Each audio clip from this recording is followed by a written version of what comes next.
Sponsored by AbbVie and Ironwood Pharmaceuticals. WZZN, Union Grove, Huntsville, Alabama. Alabama! Your home of the Crimson Tide Sports Network.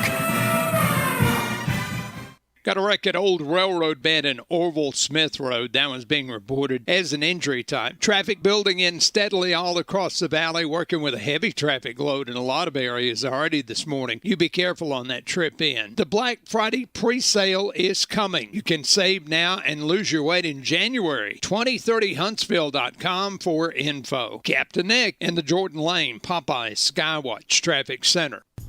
From the Fox 54 Weather Center, I'm Chief Meteorologist Jordan Dressman. A beautiful Wednesday across North Alabama, southern Middle Tennessee. Maybe some increasing cloud cover through the later part of the afternoon, early into the evening, but that's not going to take away from the day. Still a fair amount of sunshine, temperatures hanging out in the low and mid-70s, dropping into the mid-50s as we head into the overnight. Showers and thunderstorms are going to be possible through a good majority of the afternoon on Thursday. Temperatures hanging out in the mid and upper 60s. That opportunity for showers and thunderstorms is associated with the cold front. I'm Chief Meteorologist Jordan Dressman on your home for ESPN Radio, 97.7 ESPN The Zone. This is Brent Musburger's VSiN Action Update on 97.7 ESPN The Zone.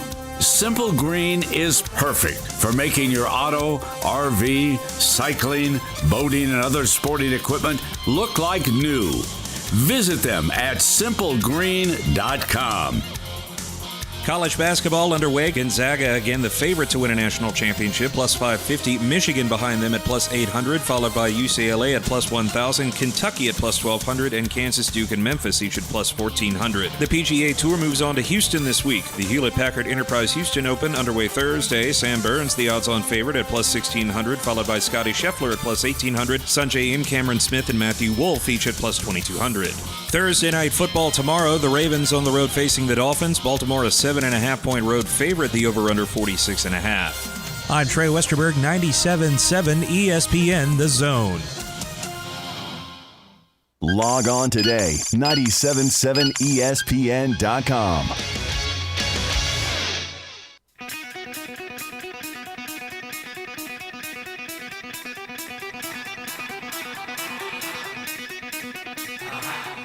Welcome to Talkin Ball with Scott Theisen and Drew DeArmond. Call into the Neighbors Wealth Management Hotline now, 256-576-4977. That's 256-576-4977. Now, here's Scott and Drew. And just like that, we are off and running with another brand new live edition of Talking Ball on 97.7 ESPN The Zone. And this morning we are live on the road as we come to you from City Cafe right along Drake Avenue here in Huntsville, just off the Parkway. They are open for breakfast right now. In fact, the doors are just opened, and we will be here with you until 9 o'clock this morning. And if you want good food, if you want a hot breakfast, all you have to do is come here to City Cafe, and they will take care of you. They're going to take care of us here in a little bit, because that smell of food in the morning is just, it gets you going. But first, speaking of breakfast, I know our first caller right out of the gates, it is Wednesday. He has had his breakfast. He is in his car on his way to school. That could mean only one thing. It is time for us to dial in our fourth grader prognosticator, the one, the only, Grady the Greek, joining us on his way to school as he does each and every Wednesday morning. Good morning, Grady. Morning. How we doing, bud? Good. What's going on, Grady? How many picks you got this week? One pick. I can only imagine what it is. Alabama stepping out of conference this week, fine-tuning some things, getting a chance to work on some things that may be ailing them. Grady, what's your feeling this Saturday? Okay, last week was good that we won, but we played terrible. This week will be a blowout. Alabama 54. New Mexico State 10. MVP John Mechie. All right, 64-10. Alabama putting it all together this weekend. Now, Now, Grady, was it 54 or 64? 54. 54. Okay, so you're going 54. I thought they were going to put on 10 more. All right. And John Mechie, MVP. going to be your MVP. So, Grady, you said they won last week. They didn't play very good. Break down the game for us for last week. I got to get your opinion on the Alabama-LSU game. Offensive line was terrible.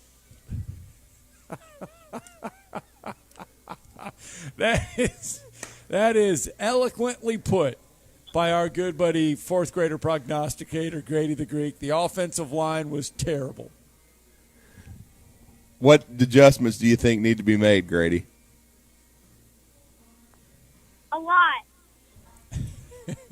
That is, I tell you what, Grady, that is simple and true because, Drew, there are Alabama fans that are going to agree with Grady up and down the board. Yeah, no doubt. They've got to make some adjustments. I think I would like to see them put 74 Damian George at right tackle, and of course get Darian Dalcourt back from injury, put him in the center position, and see how that offensive line combination would do. But I think no question Grady's right. There's a lot of adjustments that need to be made, and they need to perform much better. It's really the first offensive game where they struggled for the majority of the game. Only some fits and starts where they played well. And so we've seen them play that way defensively throughout the season up and down, but it was really the first offensive game where we saw Alabama didn't perform up to their capabilities. All right, Grady, who are we going to give a shout-out to this week? Shout out to my dad and one thing. We have got to get better before the Iron Bowl. Are you getting a little nervous there, Grady? Are you getting a little nervous? Yes. Are you nervous if they get to the SEC championship game and have to face Georgia? Yes. All right. I tell you what, the tone in his voice, man, he is nervous. I can only imagine what it's like watching a game with you, Grady. So a shout out to your dad, Hunter Royer. And Grady, have a great day at school, and hopefully fall ball is just around the corner for you. Yes. Thank you, Grady. Man. Have a good one, Grady. You too. All right. That's our good friend, our fourth grader prognosticator, Grady the Greek, joining us on the Neighbors Wealth Management Hotline. In his words, the offensive line played terrible last week, and they better get it fixed before the Iron Bowl. Well, yeah, they've got to play better. There's no doubt about it. I mean, certainly they underperformed on Saturday, and I think everyone's aware of that. Certainly the offense as a unit did not play well. The running game was non-existent. They threw the ball for 300 yards, but again, there was even some drops, mixed in there. Pass protection's got to get better, and so certainly that's what's going to be, I think, the focus this week is fundamentals, getting back to executing properly, and I think that's what Nick Saban was referring to when he spoke to the media, earlier this week. All right, so Alabama getting ready to take on New Mexico. And Drew alluded to it. Here is Coach Saban. He played okay in the game. I mean, I thought he did a good job. There's always things that, we can improve on. He did a pretty good job of covering in the game. Didn't make mental errors. He was well prepared, and, he didn't do anything that was costly, to us in the game. So he did okay. And I believe that was on Kool-Aid McKinstry. He did, getting his first start on Saturday. And it's really actually his second because he started against Southern Mississippi when they had some injuries to Josh Jobe and to Jalen Armour-Davis. But he started unexpectedly on Saturday because it was not known until the day of the game, Josh Jobe. And we found out after, really, that had missed most of the week of practice due to a turf toe and was not slated to play. So Kool-Aid was in there opposite Jalen Armour-Davis. Then Armour-Davis went down with a rib injury. He got x-rayed. He's going to be okay. Josh Jobe came in and played the majority of the rest of the football game. But Jalen Armour-Davis did have an interception before going out. He should be okay. But we saw some collateral damage there from the standpoint of Marcus Banks, who had started opposite. He and Kool-Aid McKinstry in that game against Southern Mississippi. It turns out he went into the transfer portal because he didn't see a lot of action in that game. And so that's one of those things, man, that is going to start happening in this game today. I don't agree with kids like leaving in the middle of a season. Right. I think that they should wait till the end, and then if you got to go into the portal, you think you got to move on, that's what you have to do. But Marcus Banks from Texas, he's got 2 years of eligibility remaining, and he decided he was going to leave and go into the portal, and he will not be on the roster for the rest of the season. So that's going to hurt Alabama's depth to a degree at the corner spot. All right, the real big story that you're waking up to this morning around the college football landscape is Week 2 of the college football playoff rankings were revealed late last night. And no surprise, Georgia number 1, Alabama number 2. We expected that going into the rankings. What was it going to be like with Michigan State losing? How would the committee look at everything? They put Oregon number 3, Ohio State number 4. They moved up Cincinnati number 1 to number 5. And here is where the committee had to defend themselves last night. Because Michigan State lost, they dropped them down to number 7. That is understandable. But they vaulted Michigan ahead of Michigan State to number 6 in the polls. And Gary Barta said, well, it's a different week. Michigan won this past week, and Michigan State lost. And they also feel at this time Michigan is the more complete team over Michigan State. Well, I mean, with the head-to-head right now, and with Oregon and Ohio State, I think that's a big reason why Oregon is ahead of Ohio State in the rankings at 3 and Ohio State's 4 because of their head-to-head. Oregon won at Ohio State. Otherwise, I think if you had to be honest with yourself, right. I know Ohio State wasn't supremely impressive this past weekend, but against Nebraska, at the same time, I would say in the last month they've been playing better than Oregon, but they've still got Oregon ahead due to the head-to-head. I would have still had Michigan State ahead of Michigan because of that. I would have had, even though I know they lost by 11 to Purdue and Michigan beat Indiana, but who hasn't beat Indiana? I mean, Indiana's terrible. So I would have had, still Michigan State ahead simply because of the head-to-head result that they got the victory. So that is a little bit sketchy to me. I was a little surprised, that they moved Cincinnati to 5. I know they're still undefeated and everything, but we all know they had to hold on for dear life against Tulsa, who's not very good. So, right. And it's been several weeks as well since Cincinnati's been impressive. And so with their league and their schedule, not being as strong, I'm just a little bit surprised that they're 5th. I thought they might just stay put at 6, and I thought that Michigan State might just fall to 5. But I guess because they lost by 11, the committee's penalized them, and obviously right now the committee doesn't like Oklahoma very much. No, because they kept Oklahoma right at number 8. They're the ones that stay put. Yeah, you look at the ones that stayed put in the polls this week. Georgia and Alabama stayed put at number 1 and 2.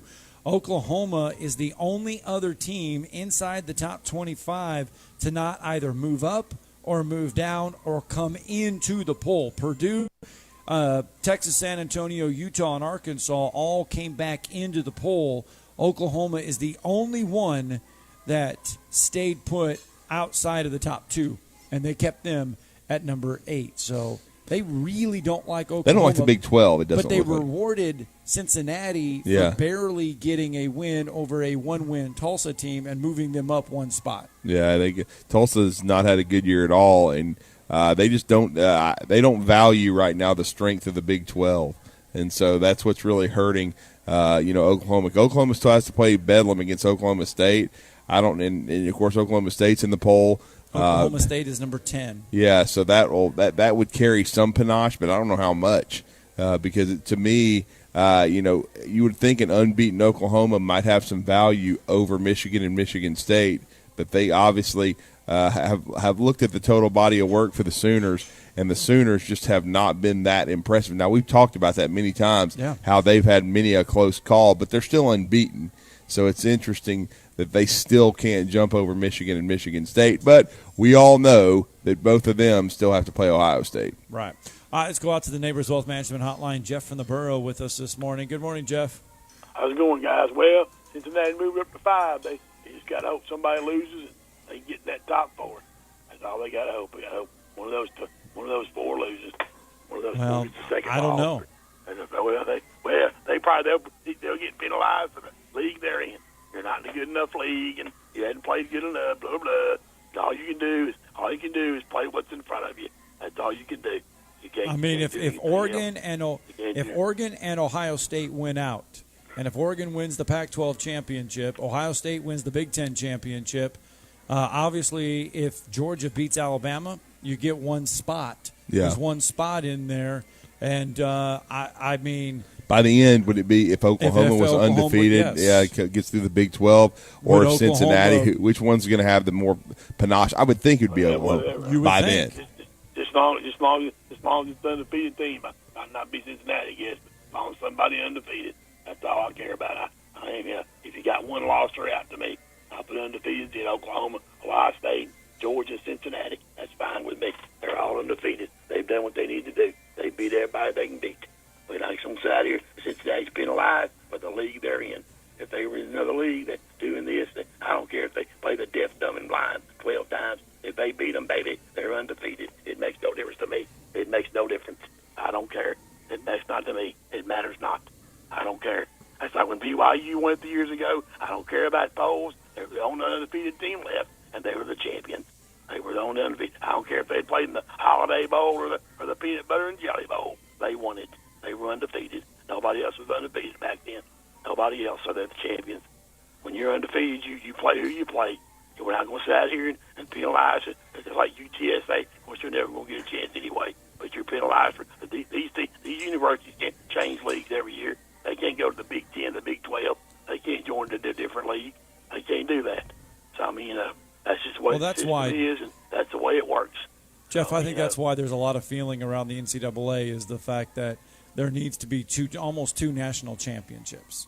And we're almost at the level where you're talking about like separating the group of 5. Yes, I mean because if you are, and Jeff, you are right. I mean, Texas San Antonio is having a banner year, but at the same time too, they in the back of their minds they know they're never going to win a national championship in college football. What I do by a group of 5, I'd meet today and say, "Screw the Fire 5, we're gone. We ain't gonna fool with you people. Yeah. Screw you. We ain't gonna play you again. Screw you. You're done. We ain't gonna." I mean, you look at the polls now. Screw you. San Diego State, UTSA, Cincinnati. Realistically, they know. Yes, they're trying to fight to get into a top 4 playoff. That's what they want to be. But realistically, Drew, they're never going to win a college national championship in this landscape. Well, that's why Cincinnati's going to the Big 12 because they want a chance to do that. I mean. Right now, when you're thinking about group of 5 schools, they need to play the Power 5 to pay their bills because of those money games, and so they can't completely break away. That's the issue. Now they could eventually form their own, I think coalition in maybe their own, division, but they would still have to play some, I think, Power 5 teams because it's all about paying the bills, man. That's just the way the economics work in college football. But speaking of unbeaten, Jeff, them Duke Blue Devils are unbeaten, 1-0. They got a nice win over Kentucky yesterday.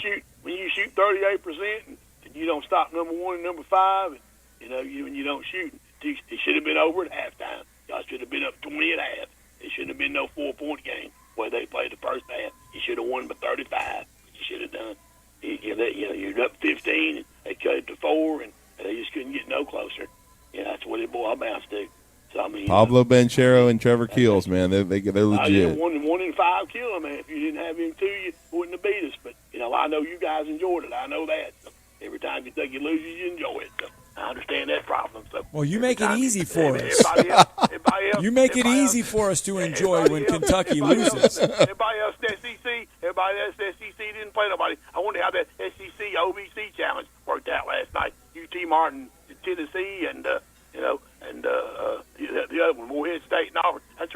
challenge when it's got SEC OBC. Want that SEC OBC challenge? At least it's in November.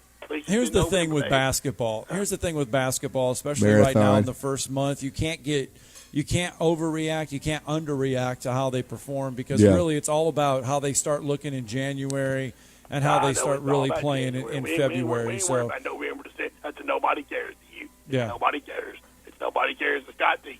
Nobody cares. Scott Theisen don't care about November, December basketball. He cares about January to March. So let's just start the season in January. That's like somebody up here. Well, no, I'm just saying that you want your teams to be playing better. Somebody up here in Nashville, he used to have a show up here. He's in Huntsville now. When the season started a couple years ago like this, he said, "Stop the nonsense. I'm not ready for basketball to begin." He said it should begin the week of Thanksgiving. It shouldn't be any before that. That's what his comment was. Stop the nonsense. I'm not ready for it to begin. And he would never say it about football, but he could say it about basketball. It's like a guy sit up on one of the FM stations. When college football ends, I go through withdrawals. When college basketball ends, it doesn't affect me. That's what it amounts to. That's what it amounts to. And that's what it amounts to, guys. The South does not talk basketball until about February 15 or March 1. That's what it amounts to, and you guys know it. Don't sit out here and play this game. You don't know what's going on. You know what's going on. And the SEC ain't worried about basketball. They don't care about it. There's only one school that cares about it. It's the school that started midnight practice years ago. At 12:01, we were on the floor practice. There's only one school that cares about it right now. One school. Hey, Drew, how many people were at the Alabama game last night? Oh, it was a great crowd. Yeah, how many people were at the Auburn game last night, Jeff? I mean, people. That's a real people don't care about it. Whatever. Whatever. Drew, quit wasting our time. Last night. That's Fluffo. We'll see y'all. Quit wasting our time. Jeez. And then Jeff goes there and says, "How is Fluff?" I mean, come on. How low class is that? He is a low rent. He's a low rent. The Alabama student section packed out last night to honor him. 3,000 people, and they honor his family. Yeah. And then Jeff tries to call him out. A young man that lost his life to COVID, who was as big an Alabama fan and supporter as there is, and you have Jeff taking a low rent shot there and showing why he's the kind of caller that, I mean, he brings things to the table at times, but then he just sticks his foot in his mouth like that. I mean, don't be low class like that, Jeff. But, of course, Kentucky's been on probation more than any basketball program in the history of man. So he also forgets that the fact that Kentucky was on football probation, too. He said that he thought they were all squeaky. Well, they might as well be on probation. They stink most of the time anyway. I mean, good Lord, they can't even beat Tennessee when they got 30 guys in the transfer portal. Jeff's in the dumps right now, man. They stunk last year in basketball. They're 0-1 now. Yeah. I mean, Mike Krzyzewski owns them after he shot his mouth off earlier in the week, basically guaranteeing a win. This is a guy that picked Kentucky to beat Georgia. I don't know what he was smoking in football, but that's about as likely to happen as Kentucky to get to Atlanta in the SEC championship game in football, which is never. That's true. All right, speaking of what is going to happen, if you come to City Cafe, you're going to get a quality breakfast. You're going to get a quality lunch. You're going to get a quality dinner. Take a look at their menu, and you might have to be here 10 or 15 minutes just to get through it because it is an expansive menu. Plenty of food choices for you. Plenty of food choices for everyone when you come here to City Cafe. Right along Drake Avenue, just off the Parkway. When we come back, we're going to talk some high school basketball. Plenty of round ball madness going on in the local gyms, and we will catch up with our Huntsville City preview when we return. You're listening to Talkin Ball on 97.7 ESPN, The Zone.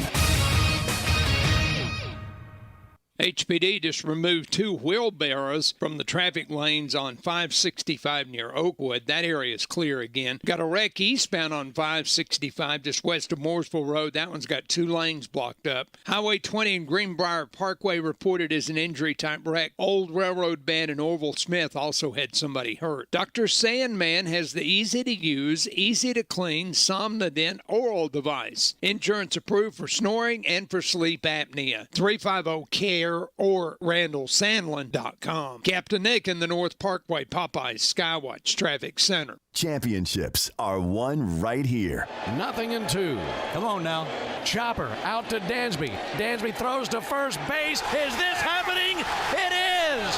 The Atlanta Braves are world champions! wins. The Atlanta Braves have won the 2021 World Series in 6 games over the Houston Astros. Pure euphoria down on the field and in the booth. 97.7 ESPN The Zone.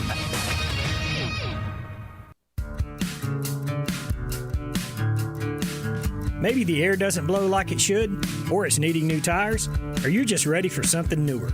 It's time to move up, time to trade up.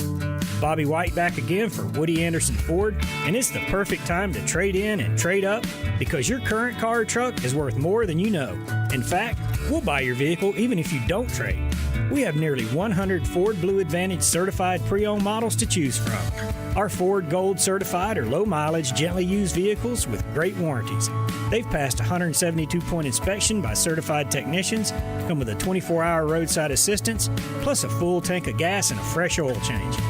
It's the perfect time to trade in and trade up because your vehicle is worth more right now at Woody Anderson Ford. Corner of Jordan Lane and Sparkman Drive. Hope to see you soon.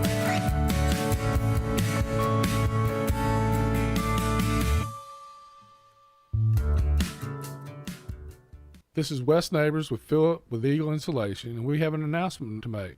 Yes, Wes, we are now Eagle Masonry and Insulation. We're still a place to call for your insulation needs, but now we offer masonry services. What kind of masonry projects can you handle? Wes, no job is too big, no job is too small. We can do renovations, new construction, outdoor fireplaces, fire pits, brick landscape borders. Well, when you came out to my house, you did both the insulation and masonry at the same time. You guys did rock for me, you did brick for me, and you insulated my house. That's usually done at the same time that you're building a house. Absolutely. It really capitalizes on 2 services you need at the same time, and you can get one company to handle both of those. Philip with Eagle Insulation will come out, do your installation. He'll do your masonry. They do a great job. They guarantee your work. Check out more online at insulatedwitheagle.com and schedule your free examination today. 256-755-1556. Thanks, Wes. Hi, this is Wes Neighbors. I'm here with Sam Fleming with Fleming Roofing and Restoration. Sam,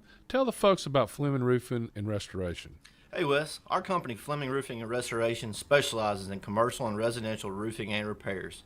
I'm a 5th generation Huntsvillian, and our family's been doing construction business in Huntsville area since 1965. Sam, what kind of roofs does Fleming Roofing and Restoration do? Our guys are skilled enough we can come out and address any kind of leaks or issues you might have on your commercial, on your metal roofing, on your shingles. We can do anything, and we can offer you a solution to repair it or we can replace it. Well, you guys also do insurance restoration. Our staff has 10 plus years of experience as insurance adjusters, and we really do know the inside and out of the claims process at Fleming Roofing and Restoration. Check out Fleming Roofing and Restoration online at FlemingHSV.com, or you can call or text them at 256-651-9440. Hey Wes, we show up. The kitchen is the heart of any home. It's where the family gathers. It's where kids discover old recipes and make them their own. Just starting out or just now getting started on the dream kitchen you've always wanted? I'm Chris Haygood, and from all of us here at Bob Wallace Appliance to the home builders and the homeowners, a heartfelt thank you for buying local. We're in Huntsville, Florence, and Coleman, and online at bobwallaceappliance.com. Doctors Without Borders teams confront hard facts in conflict and crisis zones. When others look away, we step in to act. Because measles still kills more than 100,000 children every year, we're there to vaccinate more than 1 million. Because some countries have only 1 or 2 mental health professionals, we provided over 400,000 mental health consultations last year. The fact is, your support makes our life-saving work possible. Picture the impact we can have together. DoctorsWithoutBorders.org. Tom Abraham here for my friend Brian Hamaker and his team at North Alabama Mortgage. Look, buying a home is the biggest purchase you will make in your life, and it can be a bit intimidating, so you want people that can help walk you through the mortgage process and get you the best deal possible. That's what North Alabama Mortgage does, and they do it in Alabama, Tennessee, and Florida, from first-time purchases to refis, conventional, VA, FHA, and USDA loans. They have the solution at North Alabama Mortgage. Visit NorthAlabamaMortgage.com to learn more. That's NorthAlabamaMortgage.com. Bring that playoff intensity every day to our shows. Bring it on, Chomps. Let's go. Okay, maybe just for Drew DeArmond. Ding, me. Listen for Talkin Ball with Scott Tyson and Drew. Weekday mornings starting at 7 on 97.7 ESPN, The Zone. This is Paul Feinbaum. Listen to me coming up today at 2. Now back to Talking Ball with Scott Tyson and Drew DeArmond on 97.7 ESPN, The Zone.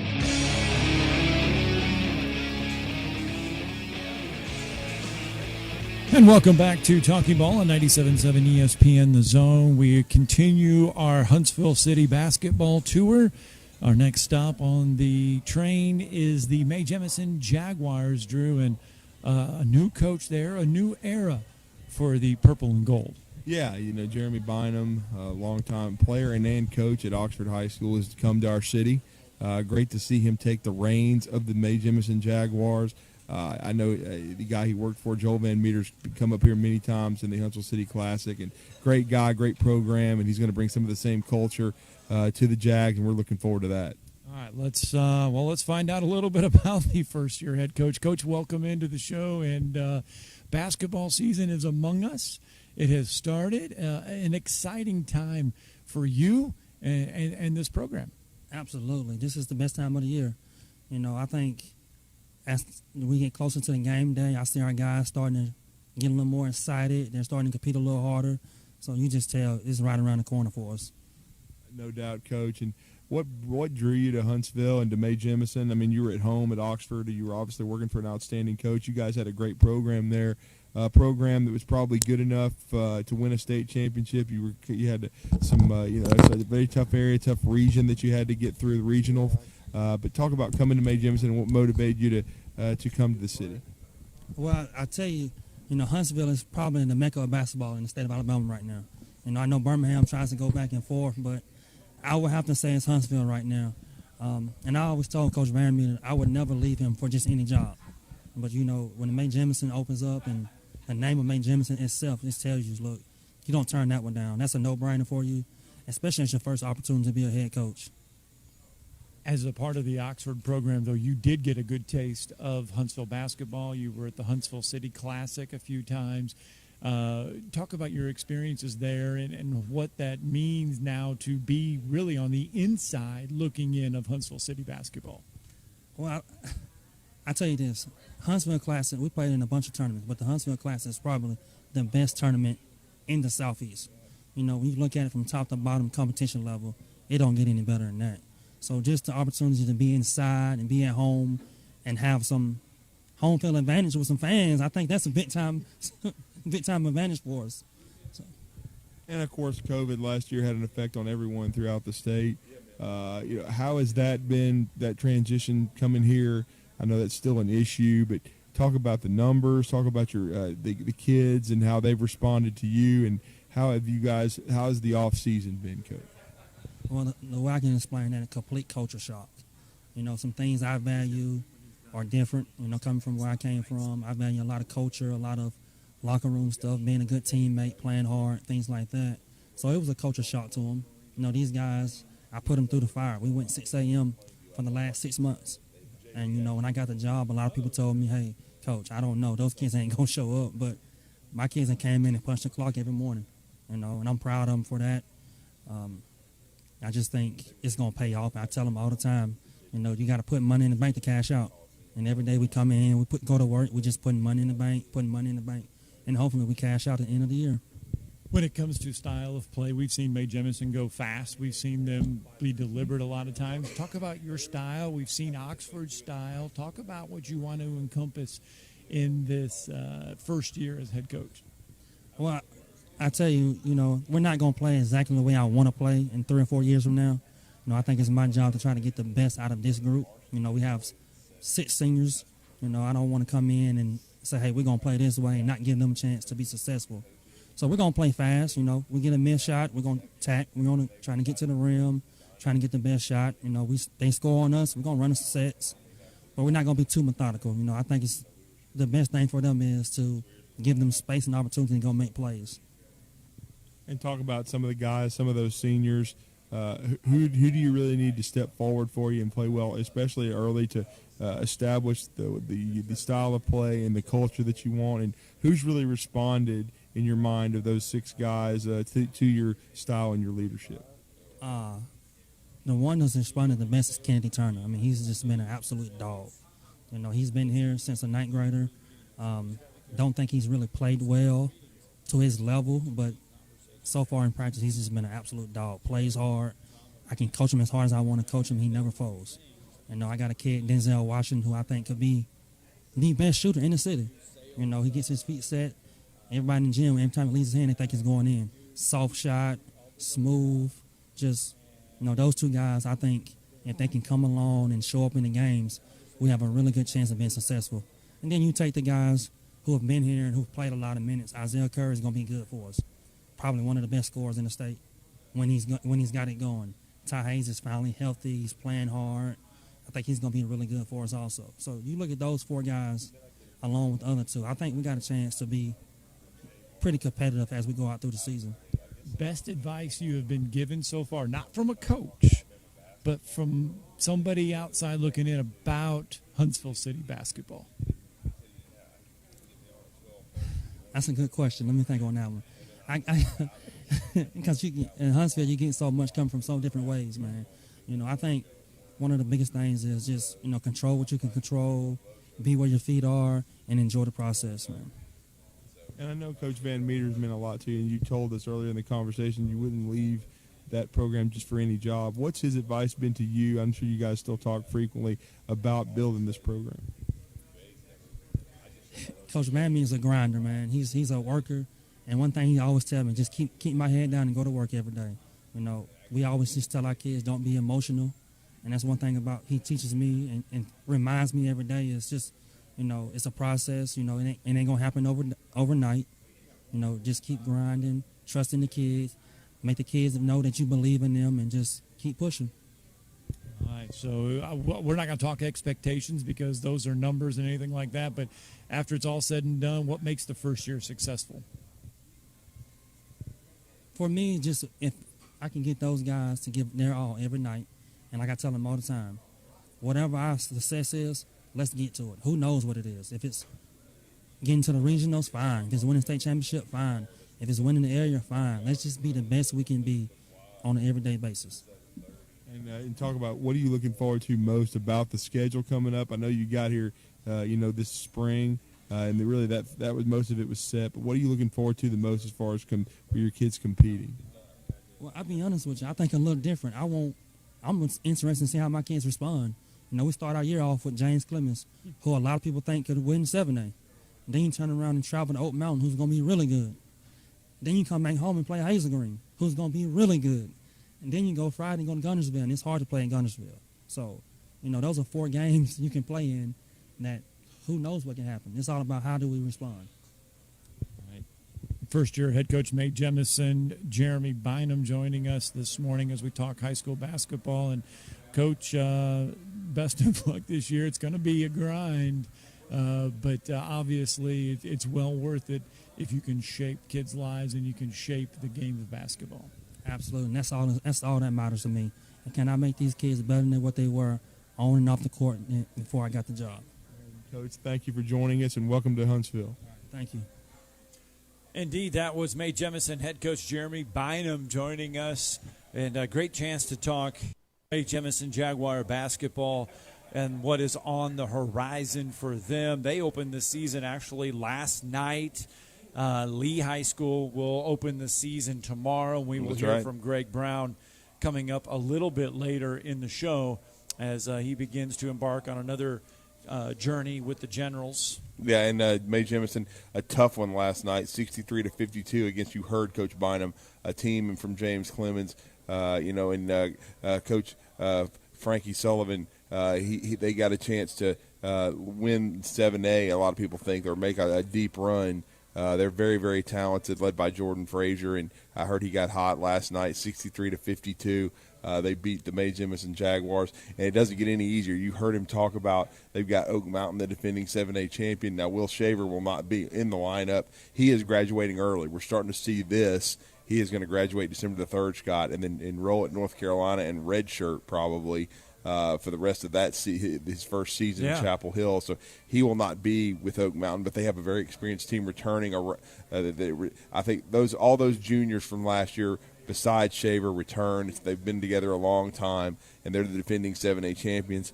And then, as he said, you got to play Hazel Green, and then who I know you saw them take a beating from Grissom, but they're still very talented. And then the Guntersville Wildcats, which will be the Wildcats season opener at home.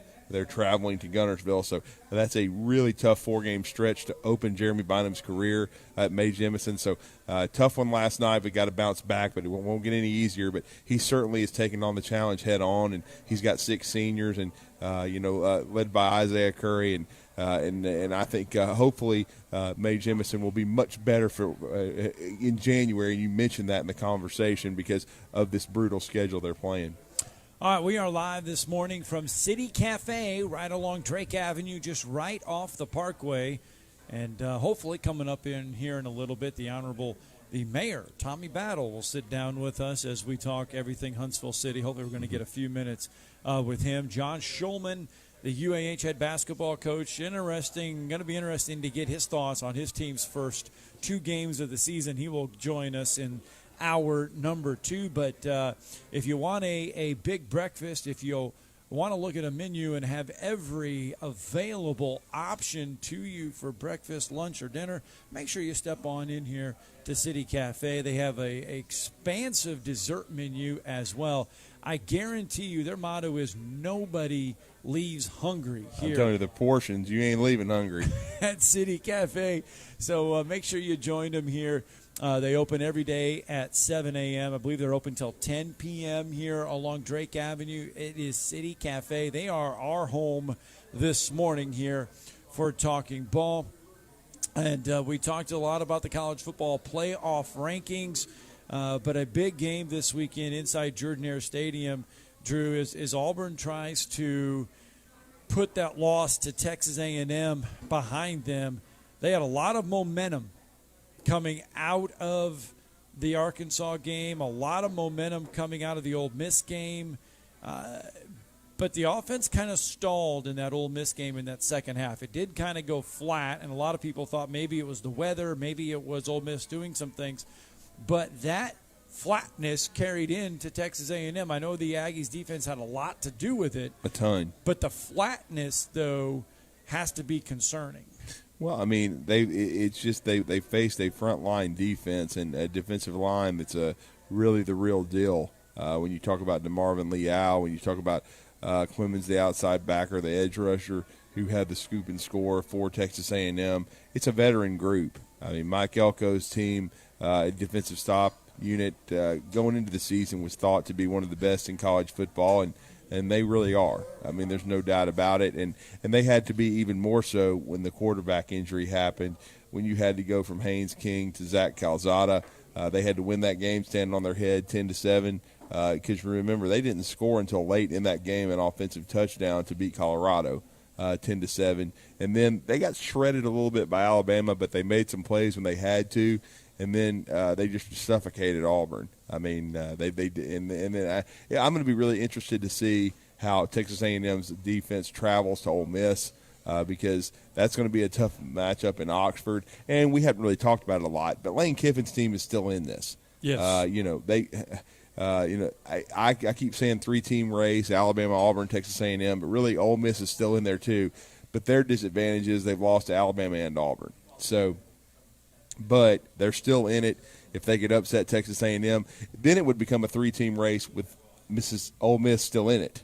But where Ole Miss would be, rooting people on. What Ole Miss wants, they want Auburn to lose to Mississippi State. Right. They want chaos. They want Auburn to lose to Mississippi State. Then Auburn has 3 losses within the league. And then if they upset Texas A&M, and then, Auburn beats Alabama in the Iron Bowl. Then Ole Miss, if they run the table, would be going to Atlanta, which would be stunning. But it would still happen. So it's really a 4-team race, even though Ole Miss needs a lot of help because of their losses to Alabama and Auburn. But we'll see. I'm anxious to see if Texas A&M can beat Ole Miss, because if they can, I think the Aggies have a pretty good shot to run the table in the regular season and be 10-2. And at the worst, be a top 10 team in the country and have a good shot at a Big 6 bowl. All right, let's get a break in. When we come back, we will talk more college football as well as some college basketball and some high school stuff along the way. Talking Ball live from City Cafe returns. You're listening to Talkin Ball on 97.7 ESPN, The Zone. Got 3 wrecks we're trying to clear. 565 eastbound just west of Mooresville. That one's got 2 lanes blocked up. No report of injury on that. Highway 20 and Greenbrier Parkway had an injury. Old Railroad Bed and Oval Smith also reported with somebody hurt. Snelling has immediate need for experienced materials handlers for a premier government contractor. First shift at $14.50 an hour plus overtime. Huntsville.snelling.com. Captain Nick in the Jordan Lane Popeyes Skywatch Traffic Center. McCurry Motors is your car and van rental headquarters. You can rent the vehicle you need today. Family in town, sporting event, church function, no matter what your need, McCurry Motors has you covered with a wide selection of cars and vans available for rent. They have 12-passenger Mercedes Sprinter vans, 12-passenger Ford Transit vans, 15-passenger Ford Transit vans, and 15-passenger Chevrolet Express vans. They have 2 locations, Highway 72 in Athens or Max Luther Drive in Huntsville.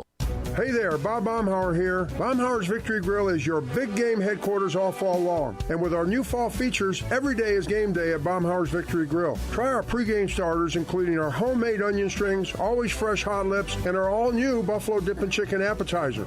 Our main events include incredible chicken, fish, and shrimp selections, always featuring local Alabama Gulf seafood. And don't forget our Sunday Blitz, 11 to 6. Baumhauer's Victory Grill. Legendary fun, legendary food.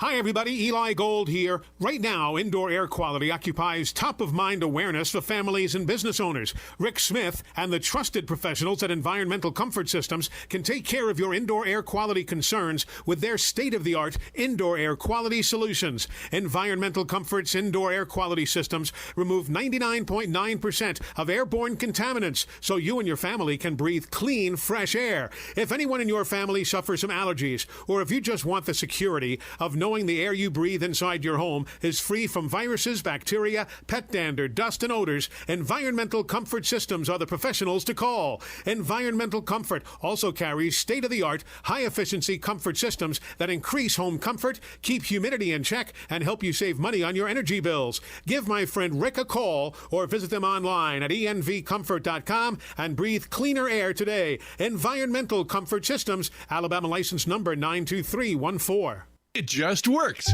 Picture this. You're at home, doing whatever it is you do. Then, pow! The power goes out. Then what? Well, at my house, life goes on. We have a Generac automatic home standby generator from Current Electrical and Generator Services. For your home security and peace of mind, get a free personal consultation on how a Generac automatic home standby generator can protect you. Current Electrical and Generator Services. Call or visit us on the web at HuntsvilleGenerators.com. You've got the power. This is Wes Neighbors talking to Chris Haygood of Bob Wallace Appliance. Chris, what sets you apart from other appliance dealerships? Wes, these appliances are going into the most used room in your house, your kitchen. The way we have these appliances displayed, it's easy for you to visualize how they'll look in your home. Wes, what sets us apart is the people. They're well trained. In fact, they live and breathe these appliances. And if you need service, you'll really appreciate our parts department. Contact Bob Wallace Appliance at 256-533-2121. In 2 years, you can have a career that makes sense for you. Skill up and earn a living working with your hands. Or work on the front line of computer information systems and cybersecurity. Get a degree that lets your healing heart take care of people. Help design and manufacture the most advanced cars, machinery, or even aerospace components. In just 2 years, great careers are within your reach at Drake State Community and Technical College. Visit drakestate.edu to apply. Want to try something different for breakfast, lunch, or dinner? Then why not head on over to City Cafe Diner? They have the largest menu in the area with traditional breakfast like pancakes and omelets, comfort foods like burgers and shakes, and specialty items like homemade Greek delicacies. And their entire menu is served any time of day. So make plans to dine with City Cafe Diner today, just west of the Parkway at 2003 Drake Avenue. City Cafe Diner, where no one leaves hungry. This segment of Talkin Ball is brought to you by University Kia, the #1 volume Kia dealer in the state of Alabama. Located online at universitykia.com. What's happening? What's happening is Talking Ball is live on the road this morning here at City Cafe along Drake Avenue, just off the Parkway. What a fantastic place it is to come and enjoy some breakfast, lunch, or dinner. You never know who you're going to bump into. Sure don't. And joining us now live from City Cafe, the Honorable, the Mayor of Huntsville, Tommy Battle, joining us this morning. Mayor, it is an honor to have you on the show. Oh, glad to be here. Glad to be with you. I eat breakfast, lunch, and supper every day. So, and City Cafe is a great place to come to. Well, a lot of things happening in Huntsville, and I want to, and since we are sports radio, I want to get your thoughts, though, real fast. The Huntsville Sports Commission, what a fantastic job over the past couple of years. You look at the events coming into Huntsville, event after event after event. Friday, the NCAA regional cross-country meet is here. Mm-hmm. Huntsville's turning into a sports landing spot here in the South. And a lot of that credit has to go to Mark Russell. Mark took that over, and he loves sports. He's a guy who just loves sports. Now he gets to live his dream. He gets to go out to every sporting event and be part of it. We even went and looked at professional soccer on Sunday.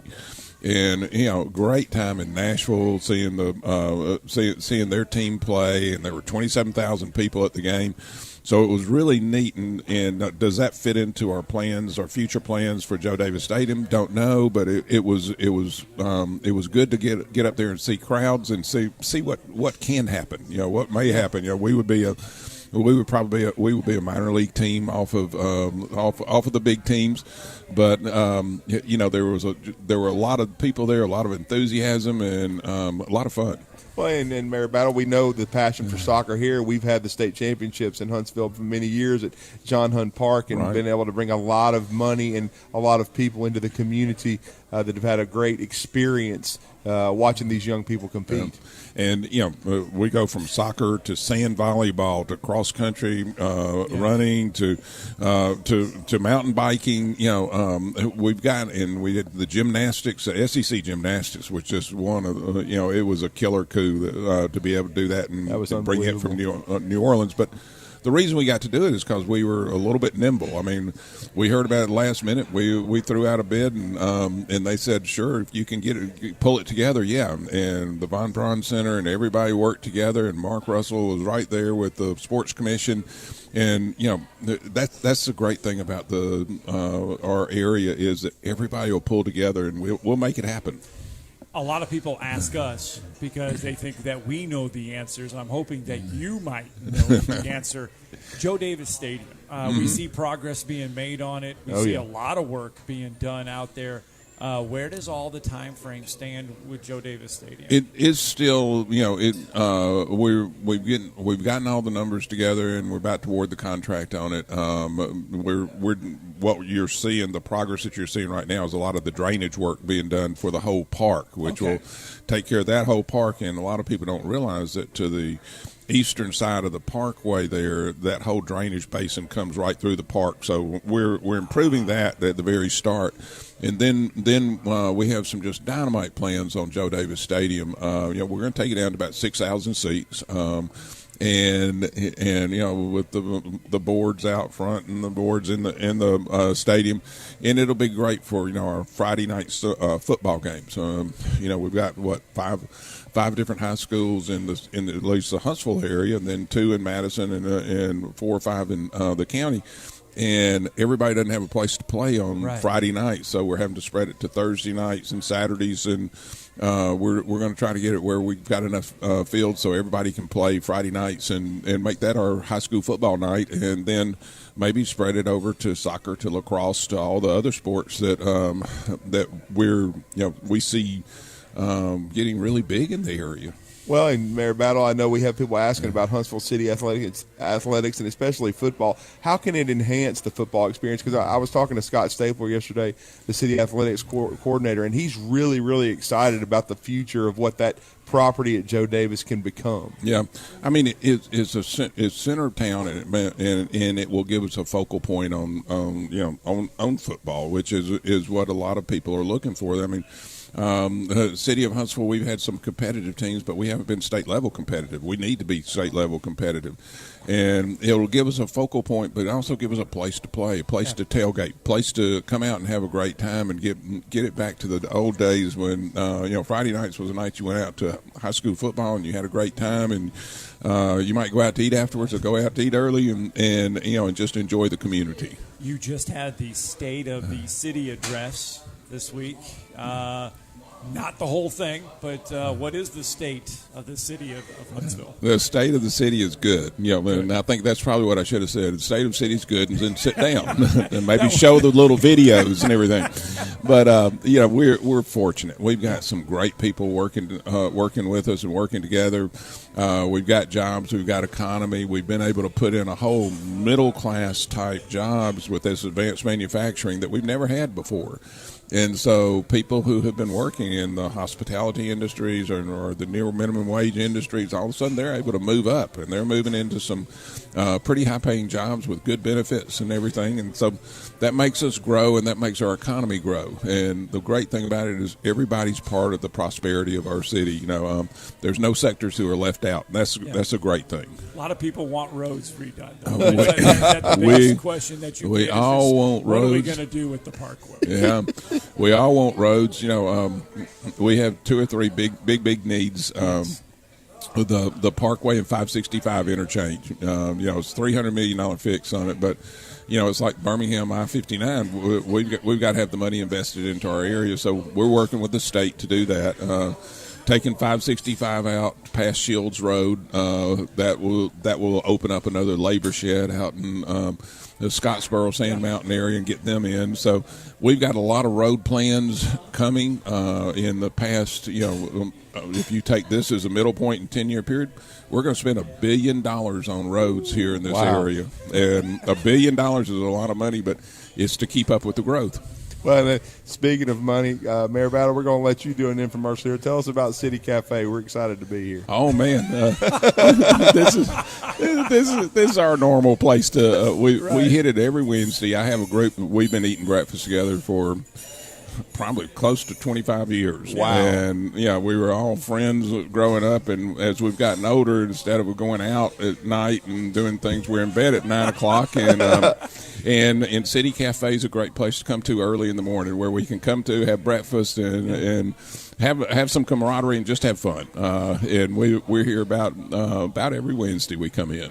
Well, it is good to see you. It is good to catch up with you. And thank you for taking some time. We know it's a very busy one, but Huntsville's growing, and you're behind a lot of that, and the biggest city really in the state right now, the fastest growing, and everybody that I speak with that comes through can't believe how this place is exploding, and it's a very exciting time in the Rocket City right now. Has that sunk in? The biggest city in the state of the Alabama? biggest city.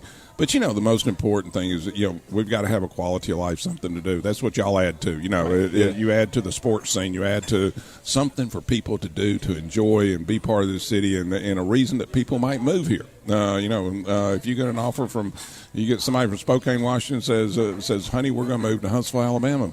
We want them to have a reason to move here and come here and look on our websites and look at our community and say, hey, this is something we want. And thank y'all for what y'all do, because you're adding to that quality of life. Well, Mayor, thank you, Mayor. Thank you so much for taking the time. All right, now y'all got to remind me. I've got to pay my ticket on the way out. The ticket, yes. You just did a great commercial for them. Now you got to pay your ticket. Yeah. Right. Take care. All right, thank you so much. Thank you, Mayor Battle. The Honorable Mayor Tommy Battle joining us this morning, and live from City Cafe. Good stuff, very good stuff, and that was fun. Well, it was. It was great to catch up with the mayor. And I'm jealous too. He's been on a show, one of my favorite shows on television. What is that? Diners, Drive-Ins, and Dives. He met Robert Irvine. Chef Robert Irvine was in Huntsville about a week ago. Was he really? Yeah, I think he's doing another restaurant. Oh, here in town, I think, and a couple of friends of mine had pictures taken with Robert Irvine. So,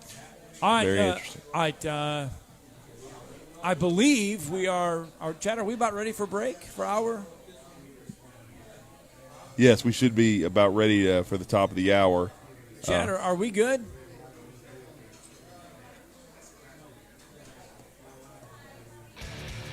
There we go. There's the hour break. Let's get the hour break in. When we come back, John Schulman going to join us. Coming up next.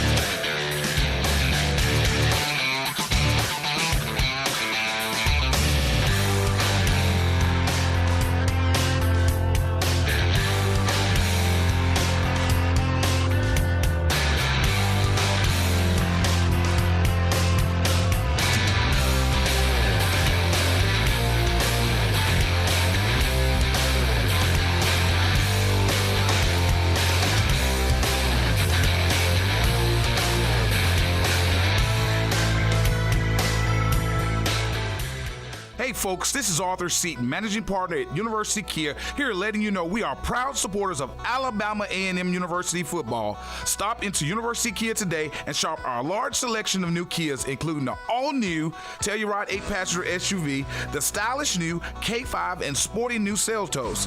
Visit universitykia.com and view all our great offers and get pre-approved in minutes so you can drive home your new Kia today, because we want to see ya in the Kia. Go Bulldogs! Forgiveness. Wow, what a word. What a gift. All of us have done things in our lives that we regret. All of us have done things that are disobedient. All of us have sinned and fallen short of the glory of God. Thank God for his forgiveness. Thank God that he separates our sins as far as the east is from the west and remembers them no more. Hey, I'm John Dees, pastor of Cross Point Church, smack dab across the street from the YMCA in Madison. Check us out at cpcfamily.org. WZZN, Union Grove, Huntsville, Alabama. 97.7 ESPN, The Zone. Just got a wreck at Winchester and Bell Factory. It's got a tractor trailer involved. No injury reported there, but there may be some blockage. 565 west of Mooresville Road, eastbound. That one's had 2 lanes blocked up. No injuries in it. Got a couple of injury types, though. Old Railroad Bed in Orville Smith and 20 in Greenbrier Parkway that may still be trying to clear. Expert heart care backed by advanced technology. When you need cardiac care, you need the heart doctor. Dr. Randall Burns and the team at Huntsville Heart Specialist. Captain Nick in the North Parkway Popeye Skywatch Traffic Center. From the Fox 54 Weather Center, I'm Chief Meteorologist Jordan Dressman. A beautiful Wednesday across North Alabama, southern Middle Tennessee. Maybe some increasing cloud cover through the later part of the afternoon, early into the evening, but that's not going to take away from the day. Still a fair amount of sunshine, temperatures hanging out in the low and mid-70s, dropping into the mid-50s as we head into the overnight. Showers and thunderstorms are going to be possible through a good majority of the afternoon on Thursday. Temperatures hanging out in the mid and upper 60s. That opportunity for showers and thunderstorms is associated with the cold front. I'm Chief Meteorologist Jordan Dressman on your home for ESPN Radio, 97.7 ESPN The Zone. Log on today, 977ESPN.com.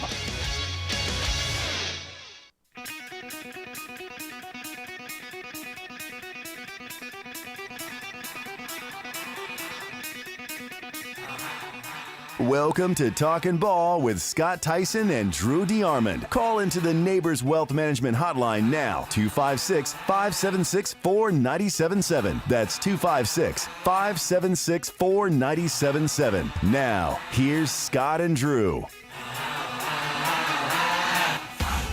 Indeed, welcome back to Hour 2 of Talking Ball, 97.7 ESPN The Zone. And we are live from City Cafe this morning along Drake Avenue, just right off the Parkway. Just had the Honorable Mayor Tommy Battle joining us live here from City Cafe. Great conversation on the city of Huntsville.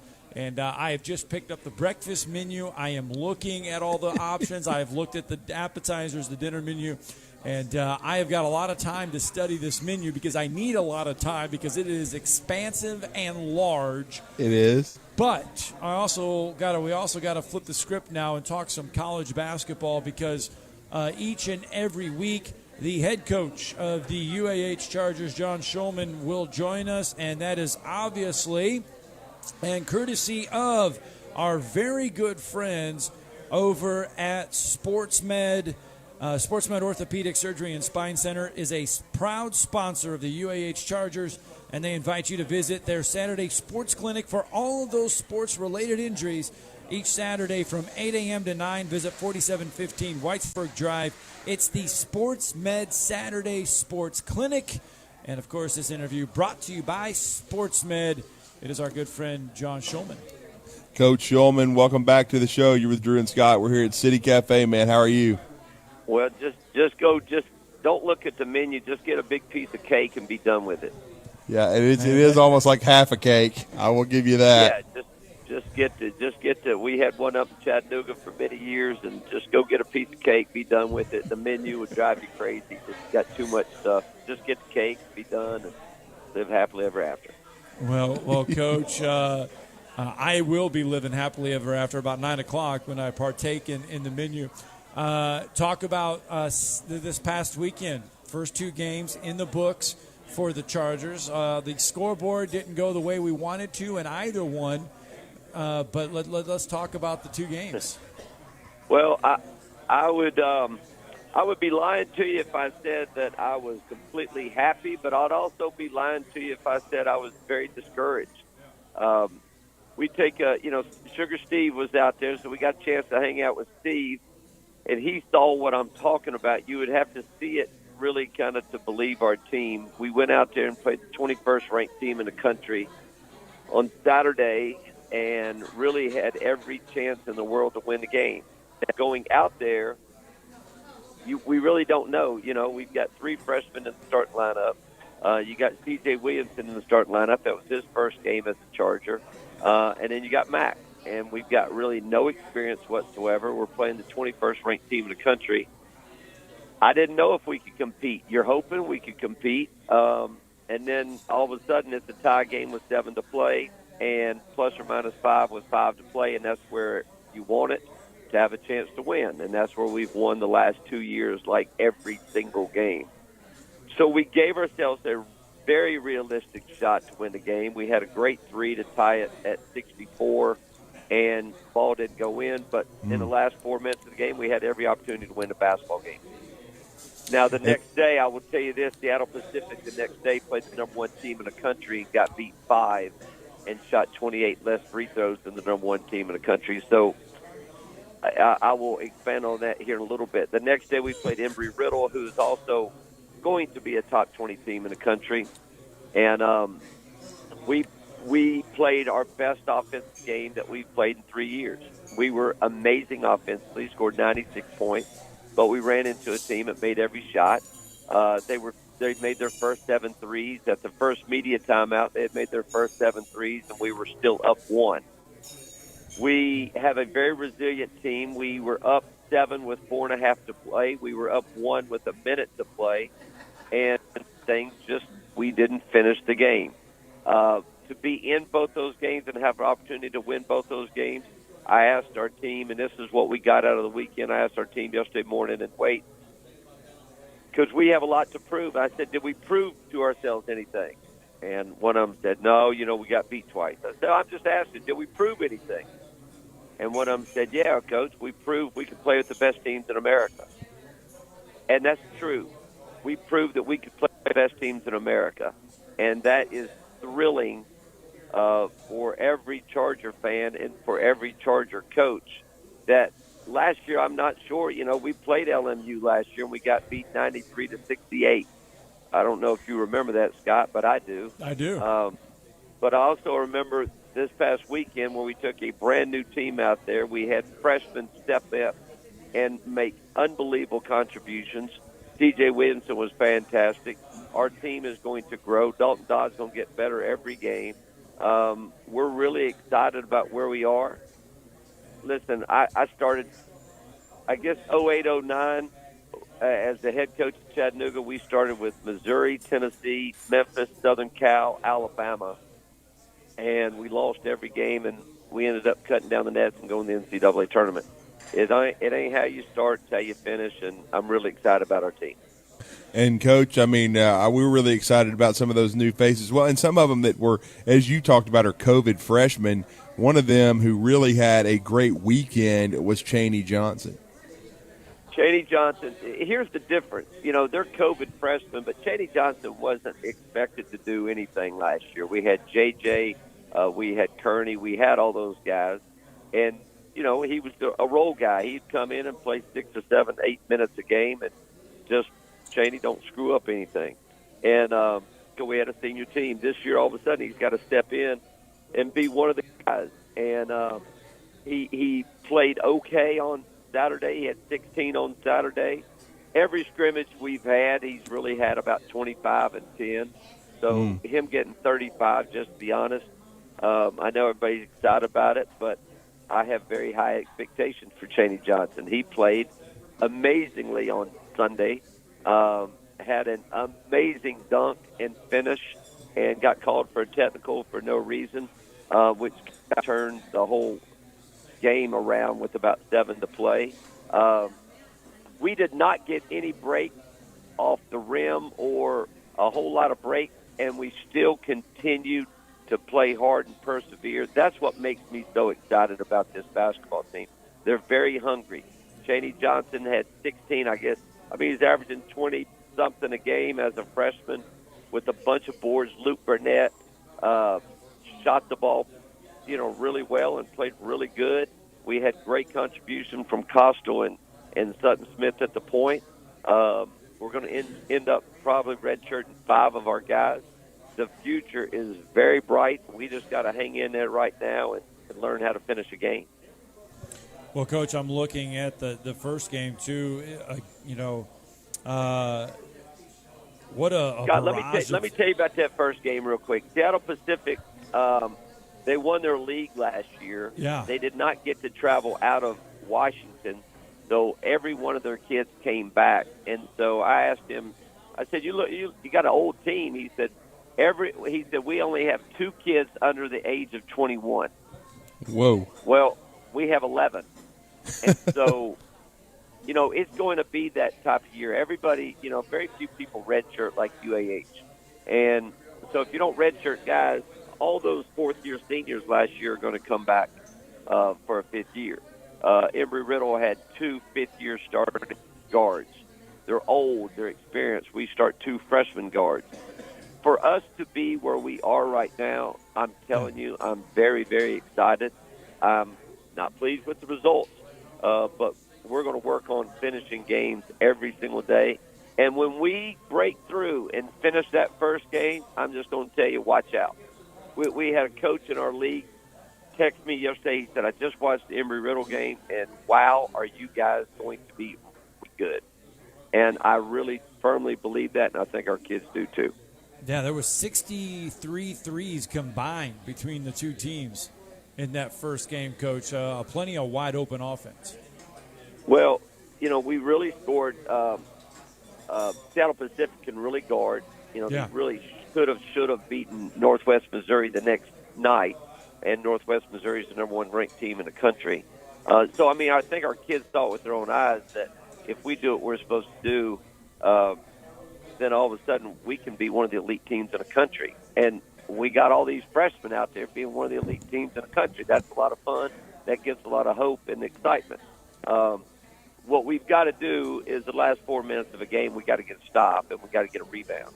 And so what do? You work on defending and you work on rebounding, and that's what we've been doing. And until you kind of get to that moment, kids really don't understand. They're young. They really don't understand how important playing good D is and how important rebounding the ball is. We had a great practice yesterday morning. Listen, we traveled all day on Monday to get back. We had a great practice yesterday morning. We're going to have a great practice today. And then we're going to watch.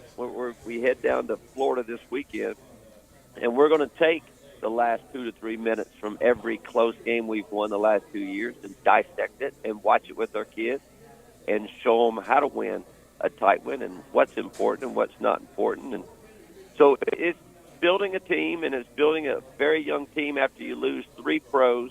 I didn't think we'd be in this spot right here being so close to being so good after losing what we lost, and that's why I'm so excited. Well, and one thing, I was talking to Steve Moulton about what he saw this past weekend, and another guy he's excited about. You've mentioned him in our conversation, but we've seen great point guard play at UAH. We've seen Josh Majette go to the NBA. We've seen Seth Suave and what he meant to the program. He really liked what he saw out of your freshman from Georgia, Sutton Smith. Well, Sutton, he likes Sutton because it brings back Majette memories for him. That's why he likes Sutton so much. That's right. If we ate Steve and I ate some bad Chinese food on Sunday night, ask him about that too, please. I think he thought I was going to get him killed. But when I get depression, I eat Chinese food. I'm telling you, even in St. Joe's, Missouri. But Sutton, listen, Sutton is not a redshirt freshman. Sutton's a real freshman. Sutton, right.